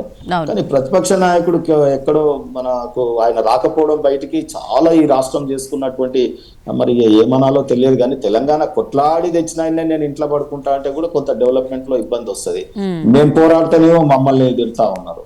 సో మేము కేంద్ర ప్రభుత్వంలో ఉంటూనే రాష్ట్ర సమస్యల మీద కొంత మేరకు నిన్న మేము గవర్నర్కి ఇచ్చినామండి, ఏది హిల్ట్ మీద. సరే అది మంచా చెడ, ఇంకా కొన్ని సూచనలు చేస్తే బాగుంటుంది, ప్రతిపక్షాలను పిలిస్తే బాగుంటుంది, ఇండస్ట్రియల్ ఓనర్స్ ని పిలిస్తే బాగుంటుంది, కొంతమంది పౌర సిటిజన్స్ కొంతమంది ఉంటారు మనకి, సో వాళ్ళని పిలిస్తే బాగుంటుంది అని మేము గవర్నర్కి ఇచ్చాం. ఆయన ఎవరికి ఇచ్చారు? కేటీఆర్ గారు ప్రతిపక్ష నాయకుడు, తండ్రి ప్లేస్ లో ఆయనే కేసీఆర్ కొడుకే తిరుగుతా ఉన్నాడు, నేనే మా డాడీ తరఫున తిరుగుతున్నా అని. సో మరి ఆయన రాహుల్ గాంధీకి లెటర్ రాస్తాడు, ఎట్లా అవుతుంది? ఆయన what way he concern with this the state policy. So government officials ఒక గవర్నర్ కో, లేకపోతే రాష్ట్రపతికో, లేకపోతే కోర్టుకో, లేకపోతే అసెంబ్లీలో మాట్లాడము ఆ రకంగా చేయాలి కదా. సో అవి చేయకుండా ఇప్పుడు నిన్న బీజేపీ వల్ల మేము గవర్నర్కి ఇచ్చి వచ్చినాం.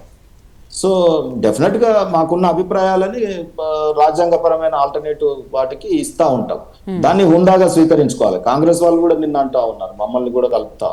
మేము ఇచ్చింది కన్స్ట్రక్టివ్ సజెషన్స్ ఇచ్చినాము, వీలైతే గవర్నర్ దగ్గరికి ఇచ్చిన రిప్రజెంటేషన్ చదవండి, దాంట్లో మీరు అడాప్ట్ చేసుకోగలిగి చెయ్యండి. ఇగో ఇది మేము చేయలేదు బాబు, ఈ రకంగా అది ఇబ్బంది వస్తుంది అని చెప్పండి. సో ఈ రకంగా తెలంగాణ, నేను ఎందుకంటే ఒక ఉద్యమకారుడిగా మనం పోరాడి తెచ్చుకున్న తెలంగాణలో కొంత మేరకు కందే మిలాకే చెల్లినాయే. అన్ని పార్టీలు కూడా రాజకీయంగా తమిళనాడు మోడల్లో కలిసిమెలిసి కొంత అభివృద్ధి కార్యక్రమాల్లో పాల్గొనాల్సిన అవసరం ఉంటది. ఎంత రాజకీయాలలో మనం విభేదించుకున్నా ఇస్తూనే కొంత మనం మాట్లాడుతూ, ఇప్పుడు డిబేట్ ఉంది, కొంత జనరంజకంగా ఉండాలంటే కొంత సర్కాసిజంతో ఒక జోక్ చెప్పినప్పుడు దాన్ని హుందాగా ప్రభుత్వం కూడా స్వీకరించాలి. సో ఈ రకంగా పోతే బాగుంటుంది. కౌశిక్ మళ్ళొకసారి రిక్వెస్ట్ చేస్తున్నా, మనం ఇద్దరం మల్కాజ్గిరి పార్లమెంటు, ఉప్పల్ నియోజకవర్గం, పనిలో పని సందులో సడమియాలాగా మనం ముఖ్యమంత్రి గారి దృష్టికి ఒక ఫుట్బాల్ స్టేడియం ఈ ఈస్టర్న్ సైడ్ మన సైడ్ రావాలని, ఉప్పల్ నియోజకవర్గము మల్కాజ్గిరి పార్లమెంటు పరిధిలోకి ఇక్కడ రావాలని, ఇక్కడ ప్లేయర్స్ ఉన్నారు, ఇక్కడ ఆడేవాళ్ళు ఉన్నారు మా సైనిక్పురిలో. సో చాలా మంది నేరడ్మెట్ క్రాస్ రోడ్ లో, నిర్మల్ నగర్ లో పర్టికులర్ గా ఇంటర్నేషనల్ స్టాండర్డ్ ప్లేయర్స్ ఉన్నారు. సో తమిళియన్స్ కూడా ఉన్నారు, అంటే వాళ్ళు 100ల కాలం నుండి ఇక్కడ ఉన్నారు. సో ఇక్కడ స్టేడియం వస్తే బాగుంటుంది అని నేను మళ్ళొకసారి ఈ మహాన్ న్యూస్ ఇచ్చిన అవకాశాన్ని సందుగా తీసుకొని నేను మాట్లాడుతున్నాను. రైట్, తప్పకుండా ఆ విధంగా ముందుకు వెళ్ళే ప్రయత్నం అయితే చేస్తామండి. మా తరపున కూడా రిక్వెస్ట్ కూడా పెడతాము. అయితే చరణ్ గారు, ముఖ్యంగా చూసుకుంటే అరవింద్ గారు అన్నట్లు 2,35,000 కోట్ల వరకు రాష్ట్ర ప్రభుత్వం అప్పులు చేసింది ఈ 2 సంవత్సరాల్లో. అది తెలంగాణ రాష్ట్ర అభివృద్ధికి ఉపయోగించకుండా పక్క రాష్ట్రాల్లో జరుగుతున్న ఎన్నికలకి ఈ నిధులను మళ్లిస్తున్నారు అని చెప్పి ప్రధాన ఆరోపణ చేస్తూ ఉన్నారు. ఏమంటారు మీరు? మేడం, అరవింద్ అన్నప్పుడు ఒకసారి మీరు ఈ బిఆర్ఎస్ పార్టీ అరవింద్, కర్ణ అరవింద్ అని అండి, ఎందుకంటే Aravind is very familiar. Sorry, Karna Aravind గారా?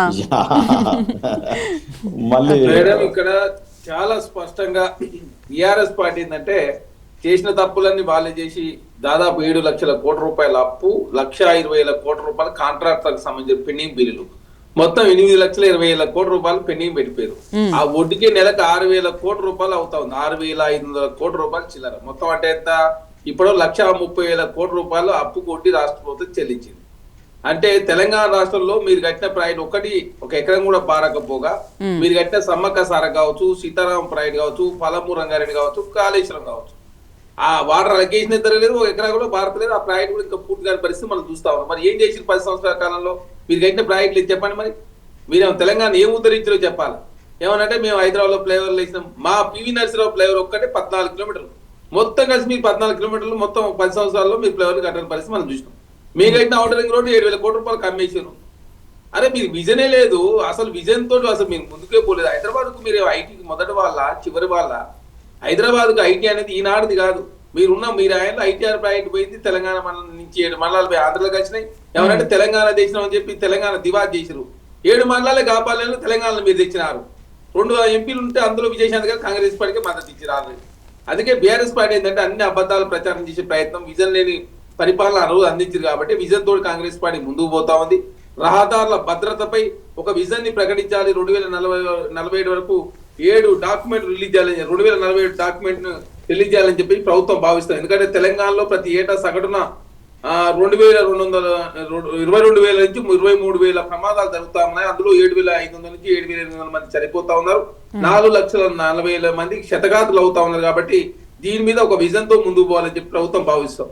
స్పోర్ట్స్ విషయంలో 1950 నుంచి 70 వరకు హైదరాబాద్ ఫుట్బాల్ అంటే హైదరాబాద్, మెస్సీ, అదేవిధంగా దేశవ్యాప్తంగా ఒక ఉత్సాహం ఉండేది. కాబట్టి విక్టర్ అమల్ రాజ్ కావచ్చు, తులసిరాజ్ బలరాం కావచ్చు, సయ్యద్ నయీముద్దీన్ కావచ్చు, దిగ్గజాలు భారత ఫుట్బాల్ జట్టుకు ప్రాతినిధ్యం వహించారు. దాదాపు 14 మంది ఒలింపిక్స్, 21 మంది అంతర్జాతీయ క్రీడలకు భారత తరఫున అందించినట్టు ఘనత నగరానికి ఉండే. కానీ అట్లాంటి పరిస్థితి నుంచి రోజు రోజు స్పోర్ట్స్ రంగంలో ఉన్నటువంటి ఏదైతే హైదరాబాద్ మారుకుందో తగ్గుతా ఉంది. కాబట్టి దానిలో భాగంగానే స్పోర్ట్స్ యూనివర్సిటీ ఏర్పాటు చేసుకుని 2047 వరకు $1,41,00,000 ఉద్యోగాలు కల్పించాలని చెప్పి ప్రభుత్వం భావిస్తా ఉంది. 2037 వరకు $1 ట్రిలియన్, 2047 వరకు దాదాపు $3 ట్రిలియన్ అందుకోవాలి. ప్రతి నియోజకవర్గానికి ఎంఎస్ఎంఈ ఇండస్ట్రీస్ పెట్టాలి. ప్లానింగ్ తో ముందుకు పోతే తప్ప ఈ ఫలితాలు రావని చెప్పి ప్రభుత్వం భావిస్తూనే తెలంగాణ రాష్ట్రం ఒక విజన్ తో ముందుకు పోతాం. ఇప్పుడు ప్రధానమంత్రి గారు వచ్చి తెలంగాణ రాష్ట్రంలో కాంగ్రెస్ పార్టీ అవినీతి చేస్తారని చెప్పారు అనుకోండి, రేపు ఆ గ్లోబల్ సమ్మిట్ ఎవరైనా పెట్టుబడి పెట్టే వాళ్ళు పెడతారా మేడం? బెటర్ కదా. ఎక్కడ అవినీతి జరిగింది, ఏం జరిగింది? అరే బీఆర్ఎస్ పార్టీ ఏంటంటే పట్టగాజు మీదేసి ఎక్కడ కాంగ్రెస్ పార్టీ పేరు వస్తుందో, మేము 10 సంవత్సరాల కాలంలో చేయని పనులు అని చెప్పి వీళ్ళు 2 సంవత్సరాల కాలంలో చేస్తున్నారు. ఒక విజన్ తో ముందుకు పోతున్నారు. హైడ్రా అనేది ఒక తీసుకొచ్చి అద్భుతంగా హైదరాబాద్ చెరువులను, రాకులను, పార్కులను రక్షించే ప్రయత్నం జరుగుతా ఉంది. మూసిని పునరుద్ధరింపజేసినట్లయితే ఇక వీళ్ళని అందుకోవడం సాధ్యం కాదు. ఈ ప్రపంచంతో పోటీ అని చెప్పి కాంగ్రెస్ పార్టీ తీసుకున్న లైన్, న్యూజిలాండ్, టోక్యో, ప్రపంచ నగరాలతో పోటీ పక్క రాష్ట్రము లేదా దేశంలో నగరాలతో పోటీ అని చెప్పి కాంగ్రెస్ పార్టీ పోతలేదు. వీళ్ళు ఒక విజన్ తో ముందుకు పోతారు. త్రిపుల్ అంటున్నారు, త్రిపుల్ రైల్వే రింగ్ అంటున్నారు, ఎక్స్ప్రెస్ హైవేలు అంటున్నారు, పోర్ట్ సీట్ అంటున్నారు, డ్రై పోర్ట్ అంటున్నారు. అదే కాకుండా అండర్ గ్రౌండ్ విద్యుత్ 14,000 కోట్ల రూపాయలతో విద్యుత్ అంటున్నారు.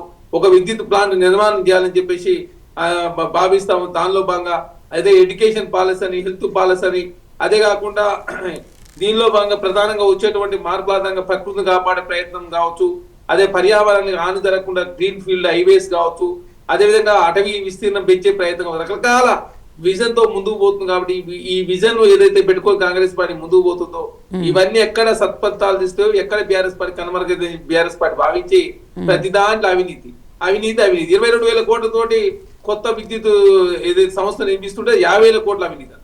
ప్రైవేట్ వ్యక్తులకు సంబంధించిన జోన్ కన్వర్షన్ చేస్తే 5 లక్షల కోట్లు 6 లక్షల కోట్లు కాచరణ్ గారు, ఇప్పుడు మనకి ప్రధానంగా సిటీలో ఫేస్ చేసిన ప్రాబ్లమ్స్ ఏంటి? వర్షం పడినప్పుడు డ్రైనేజ్ సమస్య చాలా బాగా ఉంటుంది, నీళ్లు వెళ్ళడం లేదు, అన్ని ట్రాఫిక్, ఇవేమీ లేకుండా నెక్స్ట్ కట్టబోయే ఫ్యూచర్ సిటీలోనైనా ప్లానింగ్తో ముందుకు వెళ్ళే అవకాశం కనిపిస్తుందా? ఎందుకంటే నెక్స్ట్ ఫ్యూచర్ జనరేషన్ అంతా ఈ విధంగా అయితే ఉండకూడదు అని చెప్పి అందరూ అనుకుంటూ ఉన్నారు. మేడం అక్కడే కాదు, పాత నగరము, కొత్త నగరము, ఫ్యూచర్ సిటీ అన్ని నగరాలను అనుసంధానం చేసే ప్రయత్నంలో మెట్రోను విస్తరించే ప్రయత్నం, MMTS మెట్రో అవి కూడా సరిపోవడం లేదు కదా ఇప్పుడు వచ్చిన సమస్య. ఇప్పుడు ఇక్కడ ఏం జరిగిందంటే ప్రధానంగా హైదరాబాద్ ట్రాఫిక్ ఎందుకు పెరుగుతా ఉందంటే 2011 ముందు హైదరాబాద్ పబ్లిక్ ట్రాన్స్పోర్ట్ 35% ఉండే, అది ఈ రోజు 25% తగ్గింది. పబ్లిక్ ట్రాన్స్పోర్ట్ ఏదైతే ఏ నగరం అయితే 70% పబ్లిక్ ట్రాన్స్పోర్ట్ వాడుకుంటారో ఆ నగరం సుభిక్ష ఉంటది, కాలుష్య రహితంగా ఉంటది, ట్రాఫిక్ జాములు జరగని చెప్పేసి రకరకాల సర్వేలు చెప్తా ఉన్నాయి. ఎందుకు హైదరాబాద్ లో ఎందుకు పబ్లిక్ ట్రాన్స్పోర్ట్ తగ్గుతుందంటే ప్రధానంగా ఆర్టీసీని వీళ్ళు పెంపొందించలేదు, మెట్రోను విస్తరించలేదు. ఆనాడు భారతదేశంలో మెట్రో 2వ స్థానం, ఈ రోజు 9వ స్థానం దిగజారింది. వీళ్ళ ఆయనలో 1 కిలోమీటర్ మెట్రో విస్తరించలేదు. MMTS ని మెట్రోను ఆర్టీసీని అనుసంధానం చేసి పబ్లిక్ ట్రాన్స్పోర్ట్ పెంపొందించినట్లే ఈ ట్రాఫిక్ సమస్యని బయటపడొచ్చు అని చెప్పేసి చాలా స్పష్టంగా HMDA వాళ్ళు మాస్టర్ ప్లాన్ రూపొందిస్తా ఉన్నారు. కాబట్టి ఈ విజన్ లేకుండా ముందుకు పోయింది మీరు.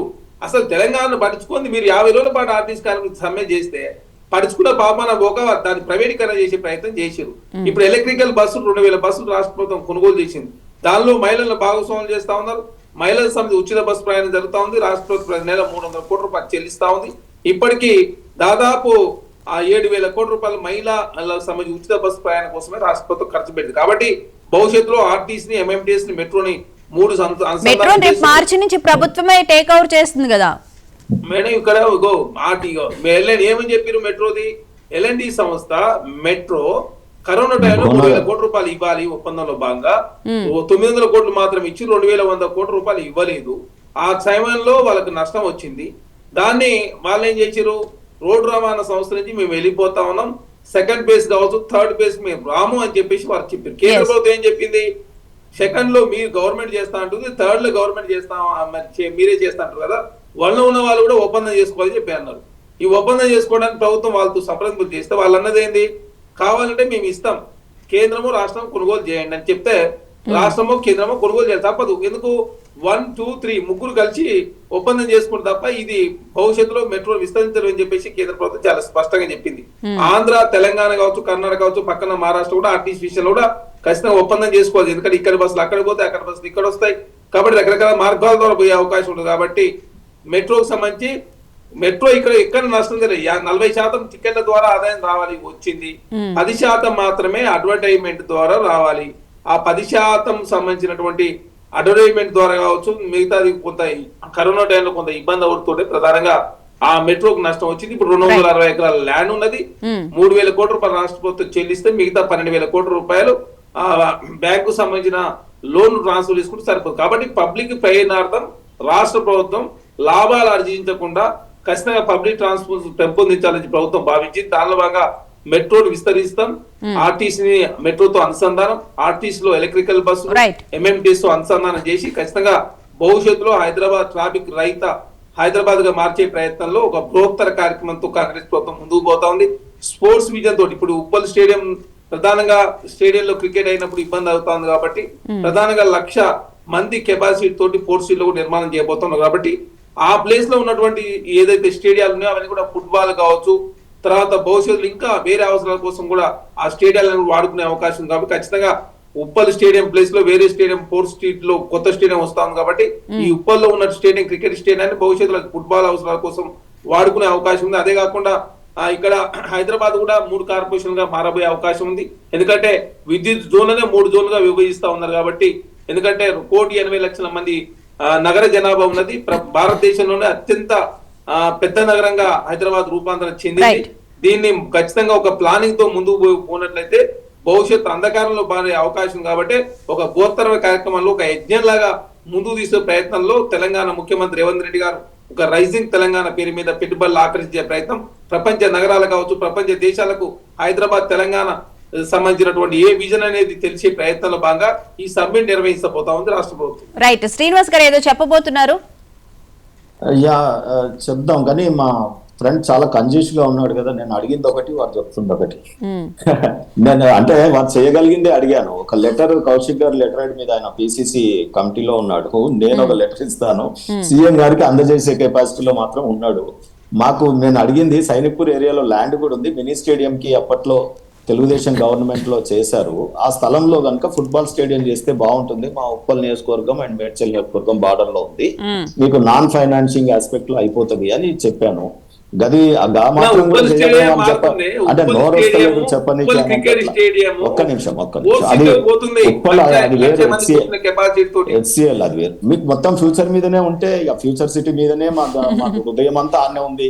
ఇంకా నేను ఏ ఉప్పలు పట్టించుకొని మల్కాజ్గిరి పట్టించుకొని అది నీ ఇష్టం కౌశిక్, నేను అడిగేది అడుగుతున్నా, నువ్వు దిల్దార్ అని ఫ్రెండ్ అని. రెండోది ఏంటంటే ఒక లెటర్ పోయేటప్పుడు పట్టుకొని పోయి ఇస్తే అయిపోయాయి, ఏమున్నది. రెండోది నేను ఏమడుగుతున్నా అంటే, ఒకటి మీరు గమనించండి, ఇంటర్నల్ హైదరాబాద్ డెవలప్మెంట్, భువన గారు చక్కటి ప్రశ్నలు వేసినారు. ఈ డ్రైనేజ్ వ్యవస్థ, ఇంటర్నల్ ట్రాఫిక్ చాలా భయంకరంగా ఉంది. సో కాబట్టి దీని మీద దృష్టి సారించకుండా మనం ఓన్లీ ఇది ఎట్లా ఉందంటే, ఒక్కటి మాత్రం నేను strong, my friend Revanth Reddy గారికి నేను చాలా స్ట్రాంగ్ గా చెప్తాను. పబ్లిక్ లో ఒక టాక్ వస్తా ఉంది, ఇది చంద్రబాబు నాయుడు గారు సైబరాబాద్ ని లేకపోతే హైటెక్ సిటీని కట్టాననే పేరు ఇప్పటికీ మారుమోగుతుందనో, లేకపోతే కూలిపోయిన కాళేశ్వరం కట్టినా కేసీఆర్ పేరు వస్తుందనో, కేసీఆర్ కట్టిన కాళేశ్వరం బదులు 1,00,000 కోట్లతో మూసి కడితే నేను సీఎం గా నాకు చరిత్ర ఉంటుంది, లేదు ఆయన చంద్రబాబు నాయుడు హైటెక్ సిటీ కట్టింది కాబట్టి నేను ఫ్యూచర్ సిటీ కట్టాలి. సో ఈ రకమైనటువంటి ఆయన పేరు కోసం అంత పాకులాడు, కానీ ఇటువంటి వాళ్ళ షూస్ లో ఈయన కాళ్ళు పెట్టి నడుస్తే మాత్రం రేపు ప్రజలలో విమర్శలు పెట్టుకుంటారు. Comprehensive Hyderabad development which I want అంటే 4 జోన్లు, ఇంకోటి 3 మున్సిపల్ గ్రేటర్ హైదరాబాద్ చేస్తా ఉన్నారు రేపు అని అంటే, ఇది ఓవైసీకి దారదత్తం చేసేది హైదరాబాద్ కోర్ సిటీని మొత్తం గిఫ్ట్ గా ఒక కేకును కట్ చేసినట్టుగా ఇస్తే మాత్రం రేపు హైదరాబాద్ లో పోరాటాలకు తెరదీస్తాం. సో ఇది ఆ రకంగా కాకుండా కొంత సైంటిఫిక్ గా, శాస్త్రీయబద్ధంగా, భౌగోళికంగా, జియో పాలిటిక్స్ కూడా మనము ప్రాంతానికి వాటన్నిటిని కూడా బేరీజ్ వేసుకొని చేయాల్సిందిగా నేను ఈ గవర్నమెంట్ కి strongly request. Right. Karni Aravind garu, Telangana rising global summit వల్ల తెలంగాణకి లాభమా నష్టమా? మేడం తప్పకుండా లాభం అయితే తెలంగాణ పౌరుగా తప్పకుండా సంతోషపడతాము, దాంట్లో స్వాగతిస్తాం. కానీ ఇవాళ విజన్ ఉన్నటువంటి ప్రభుత్వం కాదు, విజన్ ఉన్నటువంటి నేతలు దీంట్లో లేరు. నిజంగా విజన్ విజన్ విజన్ అని చెప్పి విజన్ కే అదేసేటువంటి పద్ధతిలో వీళ్ళు మాట్లాడుతున్నటువంటి మాటలు ఏదైతే ఉన్నాయో దానికి కొన్ని ఉదాహరణలు చెప్పేటువంటి ప్రయత్నం చేస్తా. ఈ ప్రభుత్వానికి విజన్ లేదు అనేటువంటి దానికి చాలా స్పష్టంగా ఏం అర్థమవుతా ఉన్నది అంటే, ఫ్యూచర్ సిటీకి ఫ్యూచరే లేదు అనేటువంటి విషయం ఒక 2 మాటల్లో నేను చెప్పదలుచుకున్నాను మేడం. ఇవాళ మనం ఉదాహరణకు అమరావతి గనక తీసుకున్నట్లయితే 2014 నుంచి 19 వరకు అక్కడ పనులు ప్రారంభమైనవి 5 సంవత్సరాల పాటు. ఇవాళ 2024 నుంచి 25 అంటే ఈ సంవత్సరం అంటే దరిదాపులో 6 సంవత్సరాల పాటు అమరావతిలో పనులు జరిగితే కేవలం అక్కడ జరిగినటువంటి పూర్తయినటువంటి పని ఎంత అంటే 10% అయినటువంటి పని.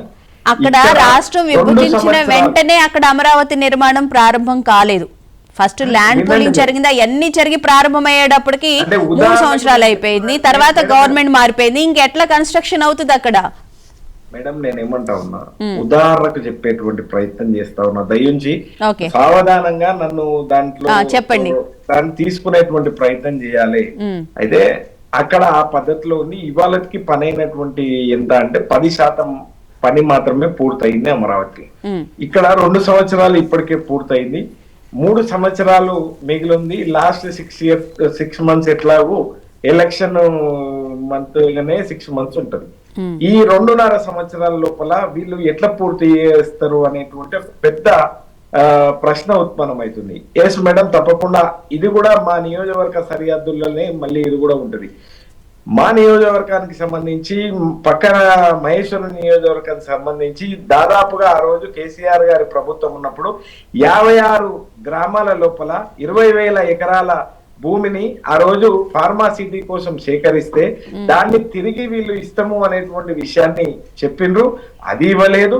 తర్వాత వీళ్ళు 2013 భూ చట్టం ప్రకారం ఇవాళ న్యాయపరమైనటువంటి చిక్కులు కూడా వీళ్ళకి తప్పకుండా ఏర్పడతాయి అనేటువంటి విషయం వీళ్ళకు తెలుసు. కానీ ఇవాళ ఏదో వాళ్ళ ఫ్యూచర్ కోసం వాళ్ళు వేస్తున్నటువంటి అడుగులు ఏవైతే ఉన్నాయో ఇవి ఇటు మహేశ్వరము ఎవరి ఫ్యూచర్ కోసం వాళ్ళు చేసుకుంటూ ఉంటే ఇంకా తెలంగాణ ఎట్లా డెవలప్ అవుతుంది? ఇక్కడ ఉన్న ప్రజలు ఏం చేస్తారు?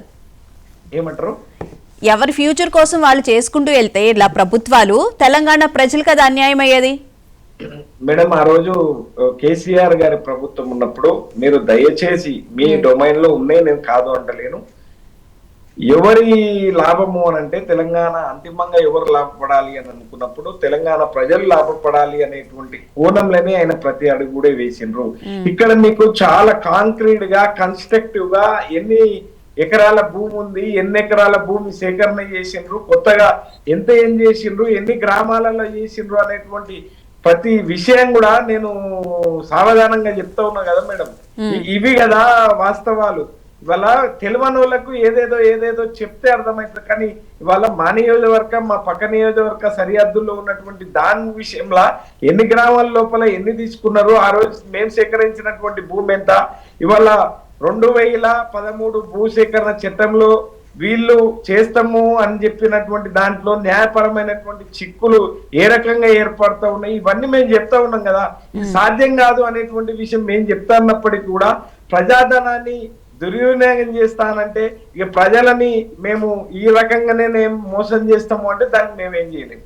అయితే తెలంగాణ ప్రజలు ముఖ్యంగా ఇబ్రాహీంపట్నం మహేశ్వరం నియోజకవర్గంలో నివసించినటువంటి ఈ యొక్క చిన్న పిల్లోని అడిగినా కూడా ఈ విషయాలన్నీ కూడా చాలా క్లుప్తంగా చెప్పేటువంటి ప్రయత్నం తప్పకుండా చేస్తారు మేడం. కాబట్టి ప్రజలకు కూడా అన్ని తెలుసండి, ఎవరి ఆస్తులు ఏ విధంగా పెరిగినాయి అని చెప్పి విషయం చాలా క్లియర్ గా కూడా తెలుసు. ప్రజలు అన్ని గమనిస్తూనే ఉన్నారు, అన్ని తెలుసు వాళ్ళకు కూడా. తప్పకుండా గమనిస్తా ఉన్నారు. ప్రభుత్వానికి విజన్ ఎందుకు లేదు అంటే ఈ రకంగా ఉన్నది. ఫ్యూచర్ ఎవరికి అంటే ఫ్యూచర్ కేవలం రేవంత్ రెడ్డి గారి కుటుంబానికే ఫ్యూచర్ ఉంటుంది దీని ద్వారా, ఈ రియల్ ఎస్టేట్ ద్వారా. అంటే గత ప్రభుత్వ హయాంలో బీఆర్ఎస్ సంబంధించి మరి కేసీఆర్ గారి వరకే ఉన్నదా, ఆ కుటుంబం వరకే ఉందా? లేదు మేడం. తెలంగాణలో ఆ రోజు ఇందాక అన్న నిజంగా చెప్పినట్లు అప్పు చేసిండ్రు, ఆ రోజు అది చేసిండ్రు అనేటువంటి విషయం చెప్పిండ్రు. అయితే నిజంగా అప్పు చేసి ఎవరు లాభపడరు అని అనుకుంటే తప్పకుండా తెలంగాణ రాష్ట్రం అప్పు చేసి తెలంగాణ భవిష్యత్తు తరాల పైన ఇవాళ పెట్టుబడి పెట్టింది గత కేసీఆర్ గారి ప్రభుత్వం మేడం. నిజంగా world large lift irrigation project Kaleshwaram project. సరే, లాస్ట్ ఫైనల్ గా ఏమంటారో చెప్పండి. దీనివల్ల ఇంటింటికి నీళ్ళు ఇచ్చినాం. అరవింద్, నువ్వు ఎంత ప్రయాసపడ్డా నువ్వు కట్టిన కాళేశ్వరం కూలిపోయింది, నువ్వు కూలిపోయింది, నువ్వు పోయి ఫామ్ హౌస్ లో పడుకుంటున్నావు. మీరు అంటే ఆ రోజు మీరు ఇవాళ ఎంబీసీలకు అందుకే బయటపడ్డాం, కూలిపోయేది కడుతుండనే బయటకు వచ్చినాం. గొప్ప గౌరవం దక్కిందన్న. రైట్, కత్తి అరవింద్ గారు, ఫైనల్ గా తెలంగాణ గ్లోబల్ సమ్మిట్ వల్ల లాభమా నష్టమా చెప్పండి. ఇది గొప్ప గౌరవము జరిగిన దాంట్లో గొప్ప గౌరవం నీది కులం కాబట్టి. Right thank you so much Aduri Srinivas గారు, thank you so much Karna Aravind గారు, thank you so much Charan Kaushik Yadav గారు డిబేట్ లో పాల్గొన్నందుకు. సో ఇది వాళ్ళ మహా డిబేట్. చూస్తూనే ఉండండి మహా న్యూస్.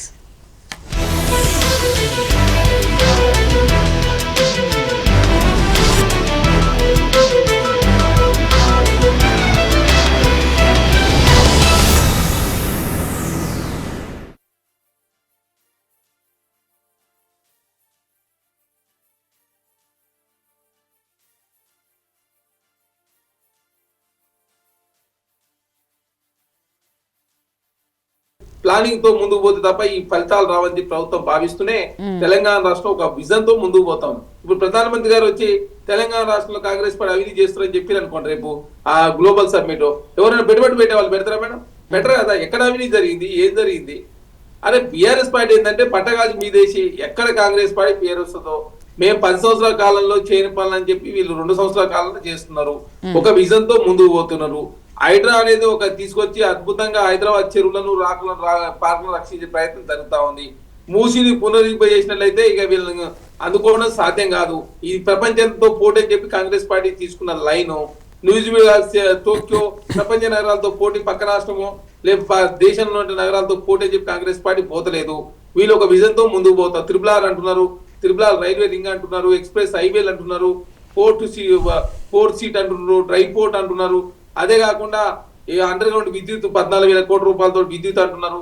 ఒక విద్యుత్ ప్లాంట్ నిర్మాణం చేయాలని చెప్పేసి భావిస్తాము. దానిలో భాగంగా అదే ఎడ్యుకేషన్ పాలసీ అని, హెల్త్ పాలసీ అని, అదే కాకుండా దీనిలో భాగంగా ప్రధానంగా వచ్చేటువంటి మార్పుల ఆధారంగా ప్రకృతిని కాపాడే ప్రయత్నం కావచ్చు, అదే పర్యావరణానికి హాని జరగకుండా గ్రీన్ ఫీల్డ్ హైవేస్ కావచ్చు, అదేవిధంగా అటవీ విస్తీర్ణం పెంచే ప్రయత్నం, రకరకాల విజన్ తో ముందుకు పోతుంది. కాబట్టి ఈ విజన్ ఏదైతే పెట్టుకొని కాంగ్రెస్ పార్టీ ముందుకు పోతుందో ఇవన్నీ ఎక్కడ సత్ఫలితాలు తీస్తాయో, ఎక్కడ బీఆర్ఎస్ పార్టీ కనుమరుగైతే బీఆర్ఎస్ పార్టీ భావించి ప్రతి దాంట్లో అవినీతి 22,000 కోట్లతోటి కొత్త విద్యుత్ ఏదైతే సంస్థ నిర్మిస్తుంటే 50,000 కోట్ల అవినీతి. ప్రైవేట్ వ్యక్తులకు సంబంధించిన జోన్ కన్వర్షన్ చేస్తే 5 లక్షల కోట్లు 6 లక్షల కోట్లు. కాచరణ్ గారు, ఇప్పుడు మనకి ప్రధానంగా సిటీలో ఫేస్ చేసిన ప్రాబ్లమ్స్ ఏంటి? వర్షం పడినప్పుడు డ్రైనేజ్ సమస్య చాలా బాగా ఉంటుంది, నీళ్లు వెళ్ళడం లేదు, అన్ని ట్రాఫిక్, ఇవేమీ లేకుండా నెక్స్ట్ కట్టబోయే ఫ్యూచర్ సిటీలోనైనా ప్లానింగ్ తో ముందుకు వెళ్లే అవకాశం కనిపిస్తుందా? ఎందుకంటే నెక్స్ట్ ఫ్యూచర్ జనరేషన్ అంతా ఈ విధంగా అయితే ఉండకూడదు అని చెప్పి అందరూ అనుకుంటూ ఉన్నారు. మేడం అక్కడే కాదు, పాత నగరము, కొత్త నగరము, ఫ్యూచర్ సిటీ అన్ని నగరాలను అనుసంధానం చేసే ప్రయత్నంలో మెట్రోను విస్తరించే ప్రయత్నం, ఎంఎంటీఎస్ మెట్రో అవి కూడా సరిపోవడం లేదు కదా ఇప్పుడు వచ్చిన సమస్య. ఇప్పుడు ఇక్కడ ఏం జరిగిందంటే ప్రధానంగా హైదరాబాద్ ట్రాఫిక్ ఎందుకు పెరుగుతా ఉందంటే 2011 ముందు హైదరాబాద్ పబ్లిక్ ట్రాన్స్పోర్ట్ 35% ఉండే, అది ఈ రోజు 25% తగ్గింది. పబ్లిక్ ట్రాన్స్పోర్ట్ ఏదైతే ఏ నగరం అయితే 70% పబ్లిక్ ట్రాన్స్పోర్ట్ వాడుకుంటారో ఆ నగరం సుభిక్ష ఉంటది, కాలుష్య రహితంగా ఉంటది, ట్రాఫిక్ జాములు జరగని చెప్పేసి రకరకాల సర్వేలు చెప్తా ఉన్నాయి. ఎందుకు హైదరాబాద్ లో ఎందుకు పబ్లిక్ ట్రాన్స్పోర్ట్ తగ్గుతుందంటే ప్రధానంగా ఆర్టీసీని వీళ్ళు పెంపొందించలేదు, మెట్రోను విస్తరించలేదు. ఆనాడు భారతదేశంలో మెట్రో 2వ స్థానం, ఈ రోజు 9వ స్థానం దిగజారింది. వీళ్ళ ఆయనలో 1 కిలోమీటర్ మెట్రో విస్తరించలేదు. ఎంఎంటీఎస్ ని మెట్రోను ఆర్టీసీని అనుసంధానం చేసి పబ్లిక్ ట్రాన్స్పోర్ట్ పెంపొందించినట్లే ఈ ట్రాఫిక్ సమస్యలకి బయటపడొచ్చు అని చెప్పేసి చాలా స్పష్టంగా హెచ్ఎండిఏ వాళ్ళు మాస్టర్ ప్లాన్ రూపొందిస్తా ఉన్నారు. కాబట్టి ఈ విజన్ లేకుండా ముందుకు పోయింది మీరు. అసలు తెలంగాణను పడుచుకుంది మీరు 50 రోజుల పాటు ఆర్టీసీ కార్మికులు సమ్మె చేస్తే పడుచుకున్న పాపాన పోక దాన్ని ప్రైవేటీకరణ చేసే ప్రయత్నం చేశారు. ఇప్పుడు ఎలక్ట్రికల్ బస్సులు 2,000 బస్సులు రాష్ట్ర ప్రభుత్వం కొనుగోలు చేసింది. దానిలో మహిళలను భాగస్వామ్యం చేస్తా ఉన్నారు. మహిళల సమితి ఉచిత బస్సు ప్రయాణం జరుగుతా ఉంది. రాష్ట్ర ప్రభుత్వం నెల 300 కోట్ల రూపాయలు చెల్లిస్తా ఉంది. ఇప్పటికీ దాదాపు 7,000 కోట్ల రూపాయలు మహిళల సమితి ఉచిత బస్సు ప్రయాణం కోసమే రాష్ట్ర ప్రభుత్వం ఖర్చు పెట్టింది. కాబట్టి భవిష్యత్తులో ఆర్టీసీ, ఎంఎంటీఎస్ ని, మెట్రోని 3 మార్చి నుంచి ప్రభుత్వమే టేక్ ఓవర్ చేస్తుంది కదా మేడం. ఇక్కడ ఏమని చెప్పారు మెట్రోది? ఎల్ఎన్డి సంస్థ మెట్రో కరోనా టైంలో 3,000 కోట్ల రూపాయలు ఇవ్వాలి ఒప్పందంలో భాగంగా 900 కోట్లు మాత్రం ఇచ్చి 2,100 కోట్ల రూపాయలు ఇవ్వలేదు. ఆ సమయంలో వాళ్ళకి నష్టం వచ్చింది. దాన్ని వాళ్ళు ఏం చేశారు, రోడ్డు రవాణా సంస్థ నుంచి మేము వెళ్ళిపోతా ఉన్నాం, సెకండ్ బేస్ కావచ్చు, థర్డ్ బేస్ మేము రాము అని చెప్పేసి వారు చెప్పారు. కేంద్ర ప్రభుత్వం ఏం చెప్పింది, సెకండ్ లో మీరు గవర్నమెంట్ చేస్తా అంటుంది, థర్డ్ లో గవర్నమెంట్ మీరే చేస్తా అంటారు కదా, వాళ్ళు ఉన్న వాళ్ళు కూడా ఒప్పందం చేసుకోవాలని చెప్పి అన్నారు.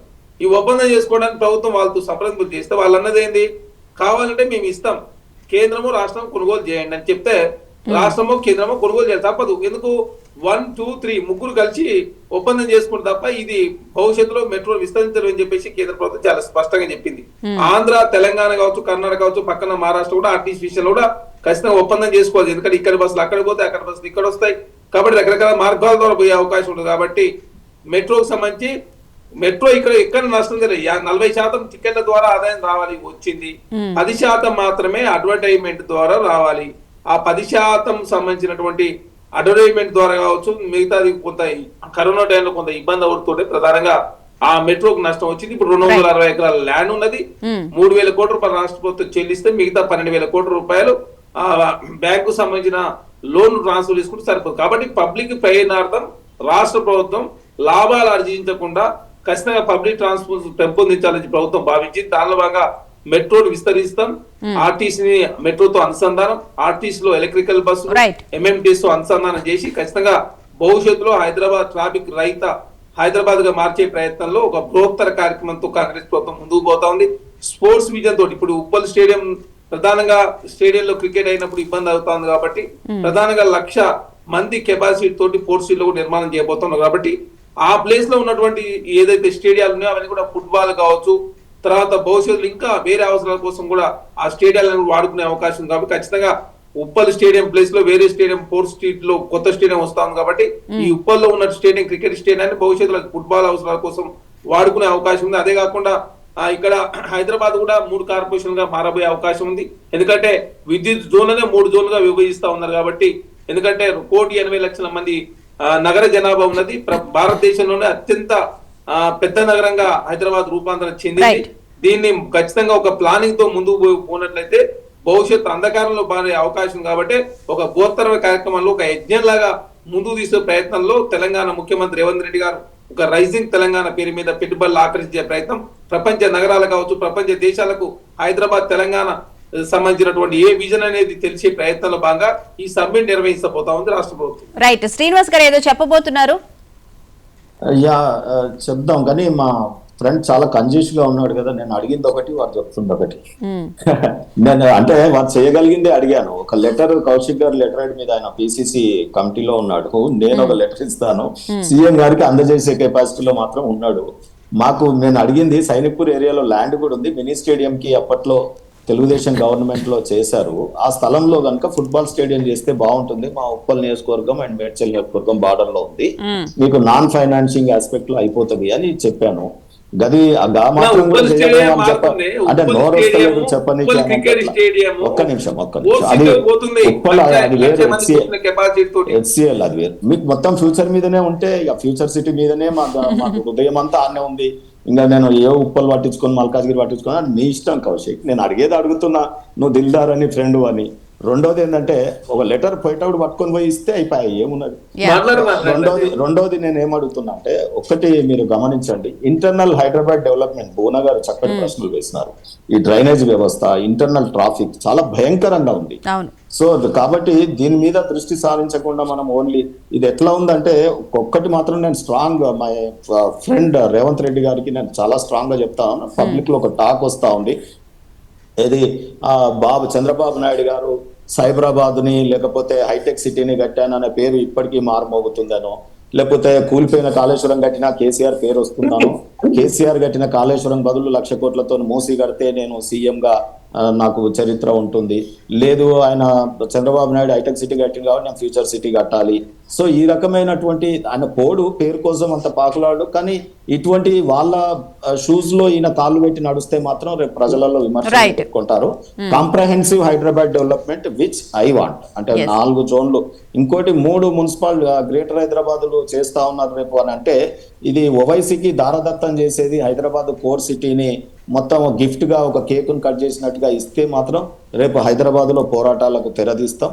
సో ఇది ఆ రకంగా కాకుండా కొంత సైంటిఫిక్ గా, శాస్త్రీయబద్ధంగా, భౌగోళికంగా, జియో పాలిటిక్స్ కూడా మనము ప్రాంతానికి వాటన్నిటిని కూడా బేరీజ్ వేసుకొని చేయాల్సిందిగా నేను ఈ గవర్నమెంట్ కి strongly request. Right, Karni Aravind garu, Telangana rising global summit వల్ల తెలంగాణకి లాభమా నష్టమా? మేడం, తప్పకుండా లాభం అయితే తెలంగాణ పౌరుగా తప్పకుండా సంతోషపడతాము, దాంట్లో స్వాగతిస్తాం. కానీ ఇవాళ విజన్ ఉన్నటువంటి ప్రభుత్వం కాదు, విజన్ ఉన్నటువంటి నేతలు దీంట్లో లేరు. నిజంగా విజన్ విజన్ విజన్ అని చెప్పి విజన్ కే అది చేసేటువంటి పద్ధతిలో వీళ్ళు మాట్లాడుతున్నటువంటి మాటలు ఏదైతే ఉన్నాయో దానికి కొన్ని ఉదాహరణలు చెప్పేటువంటి ప్రయత్నం చేస్తా. ఈ ప్రభుత్వానికి విజన్ లేదు అనేటువంటి దానికి చాలా స్పష్టంగా ఏం అర్థమవుతా ఉన్నది అంటే, ఫ్యూచర్ సిటీకి ఫ్యూచరే లేదు అనేటువంటి విషయం ఒక 2 మాటల్లో నేను చెప్పదలుచుకున్నా మేడం. ఇవాళ మనం ఉదాహరణకు అమరావతి గనక తీసుకున్నట్లయితే 2014 నుంచి 19 వరకు అక్కడ పనులు ప్రారంభమైనవి 5 సంవత్సరాల పాటు. ఇవాళ 2024 నుంచి 25 అంటే ఈ సంవత్సరం అంటే దరిదాపులో 6 సంవత్సరాల పాటు అమరావతిలో పనులు జరిగితే కేవలం అక్కడ జరిగినటువంటి పూర్తయినటువంటి పని ఎంత అంటే 10% పని.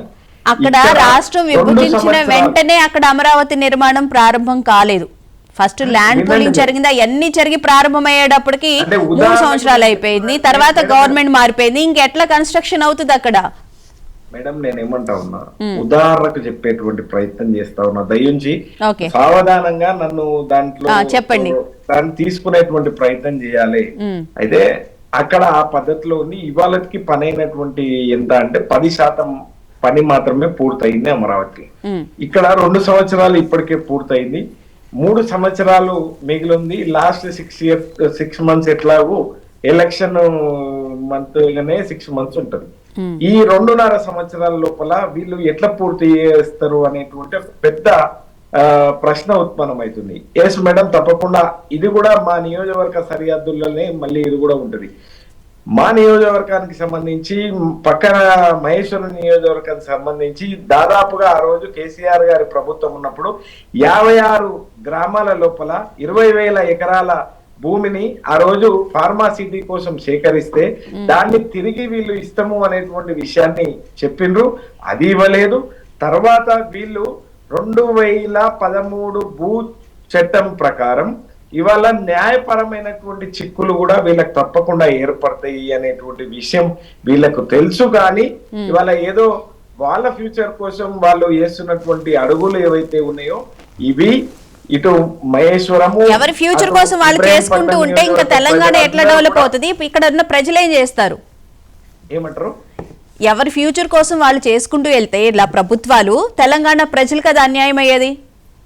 మేడం, ఆ రోజు కేసీఆర్ గారి ప్రభుత్వం ఉన్నప్పుడు మీరు దయచేసి మీ డొమైన్ లో ఉన్నాయి, నేను కాదు అంటలేను, ఎవరి లాభము అని అంటే తెలంగాణ అంతిమంగా ఎవరు లాభపడాలి అని అనుకున్నప్పుడు తెలంగాణ ప్రజలు లాభపడాలి అనేటువంటి కోణంలోనే ఆయన ప్రతి అడుగు కూడా వేసిండ్రు.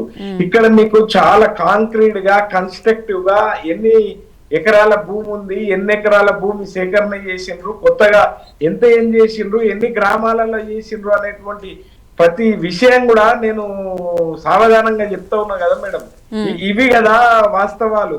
ఇవాళ తెలియని వాళ్ళకు ఏదేదో చెప్తే అర్థమవుతుంది. కానీ ఇవాళ మా నియోజకవర్గం, మా పక్క నియోజకవర్గ సరిహద్దుల్లో ఉన్నటువంటి దాని విషయంలో ఎన్ని గ్రామాల లోపల ఎన్ని తీసుకున్నారు, ఆ రోజు మేము సేకరించినటువంటి భూమి ఎంత, ఇవాళ 2013 భూసేకరణ చట్టంలో వీళ్ళు చేస్తాము అని చెప్పినటువంటి దాంట్లో న్యాయపరమైనటువంటి చిక్కులు ఏ రకంగా ఏర్పడుతూ ఉన్నాయి, ఇవన్నీ మేము చెప్తా ఉన్నాం కదా.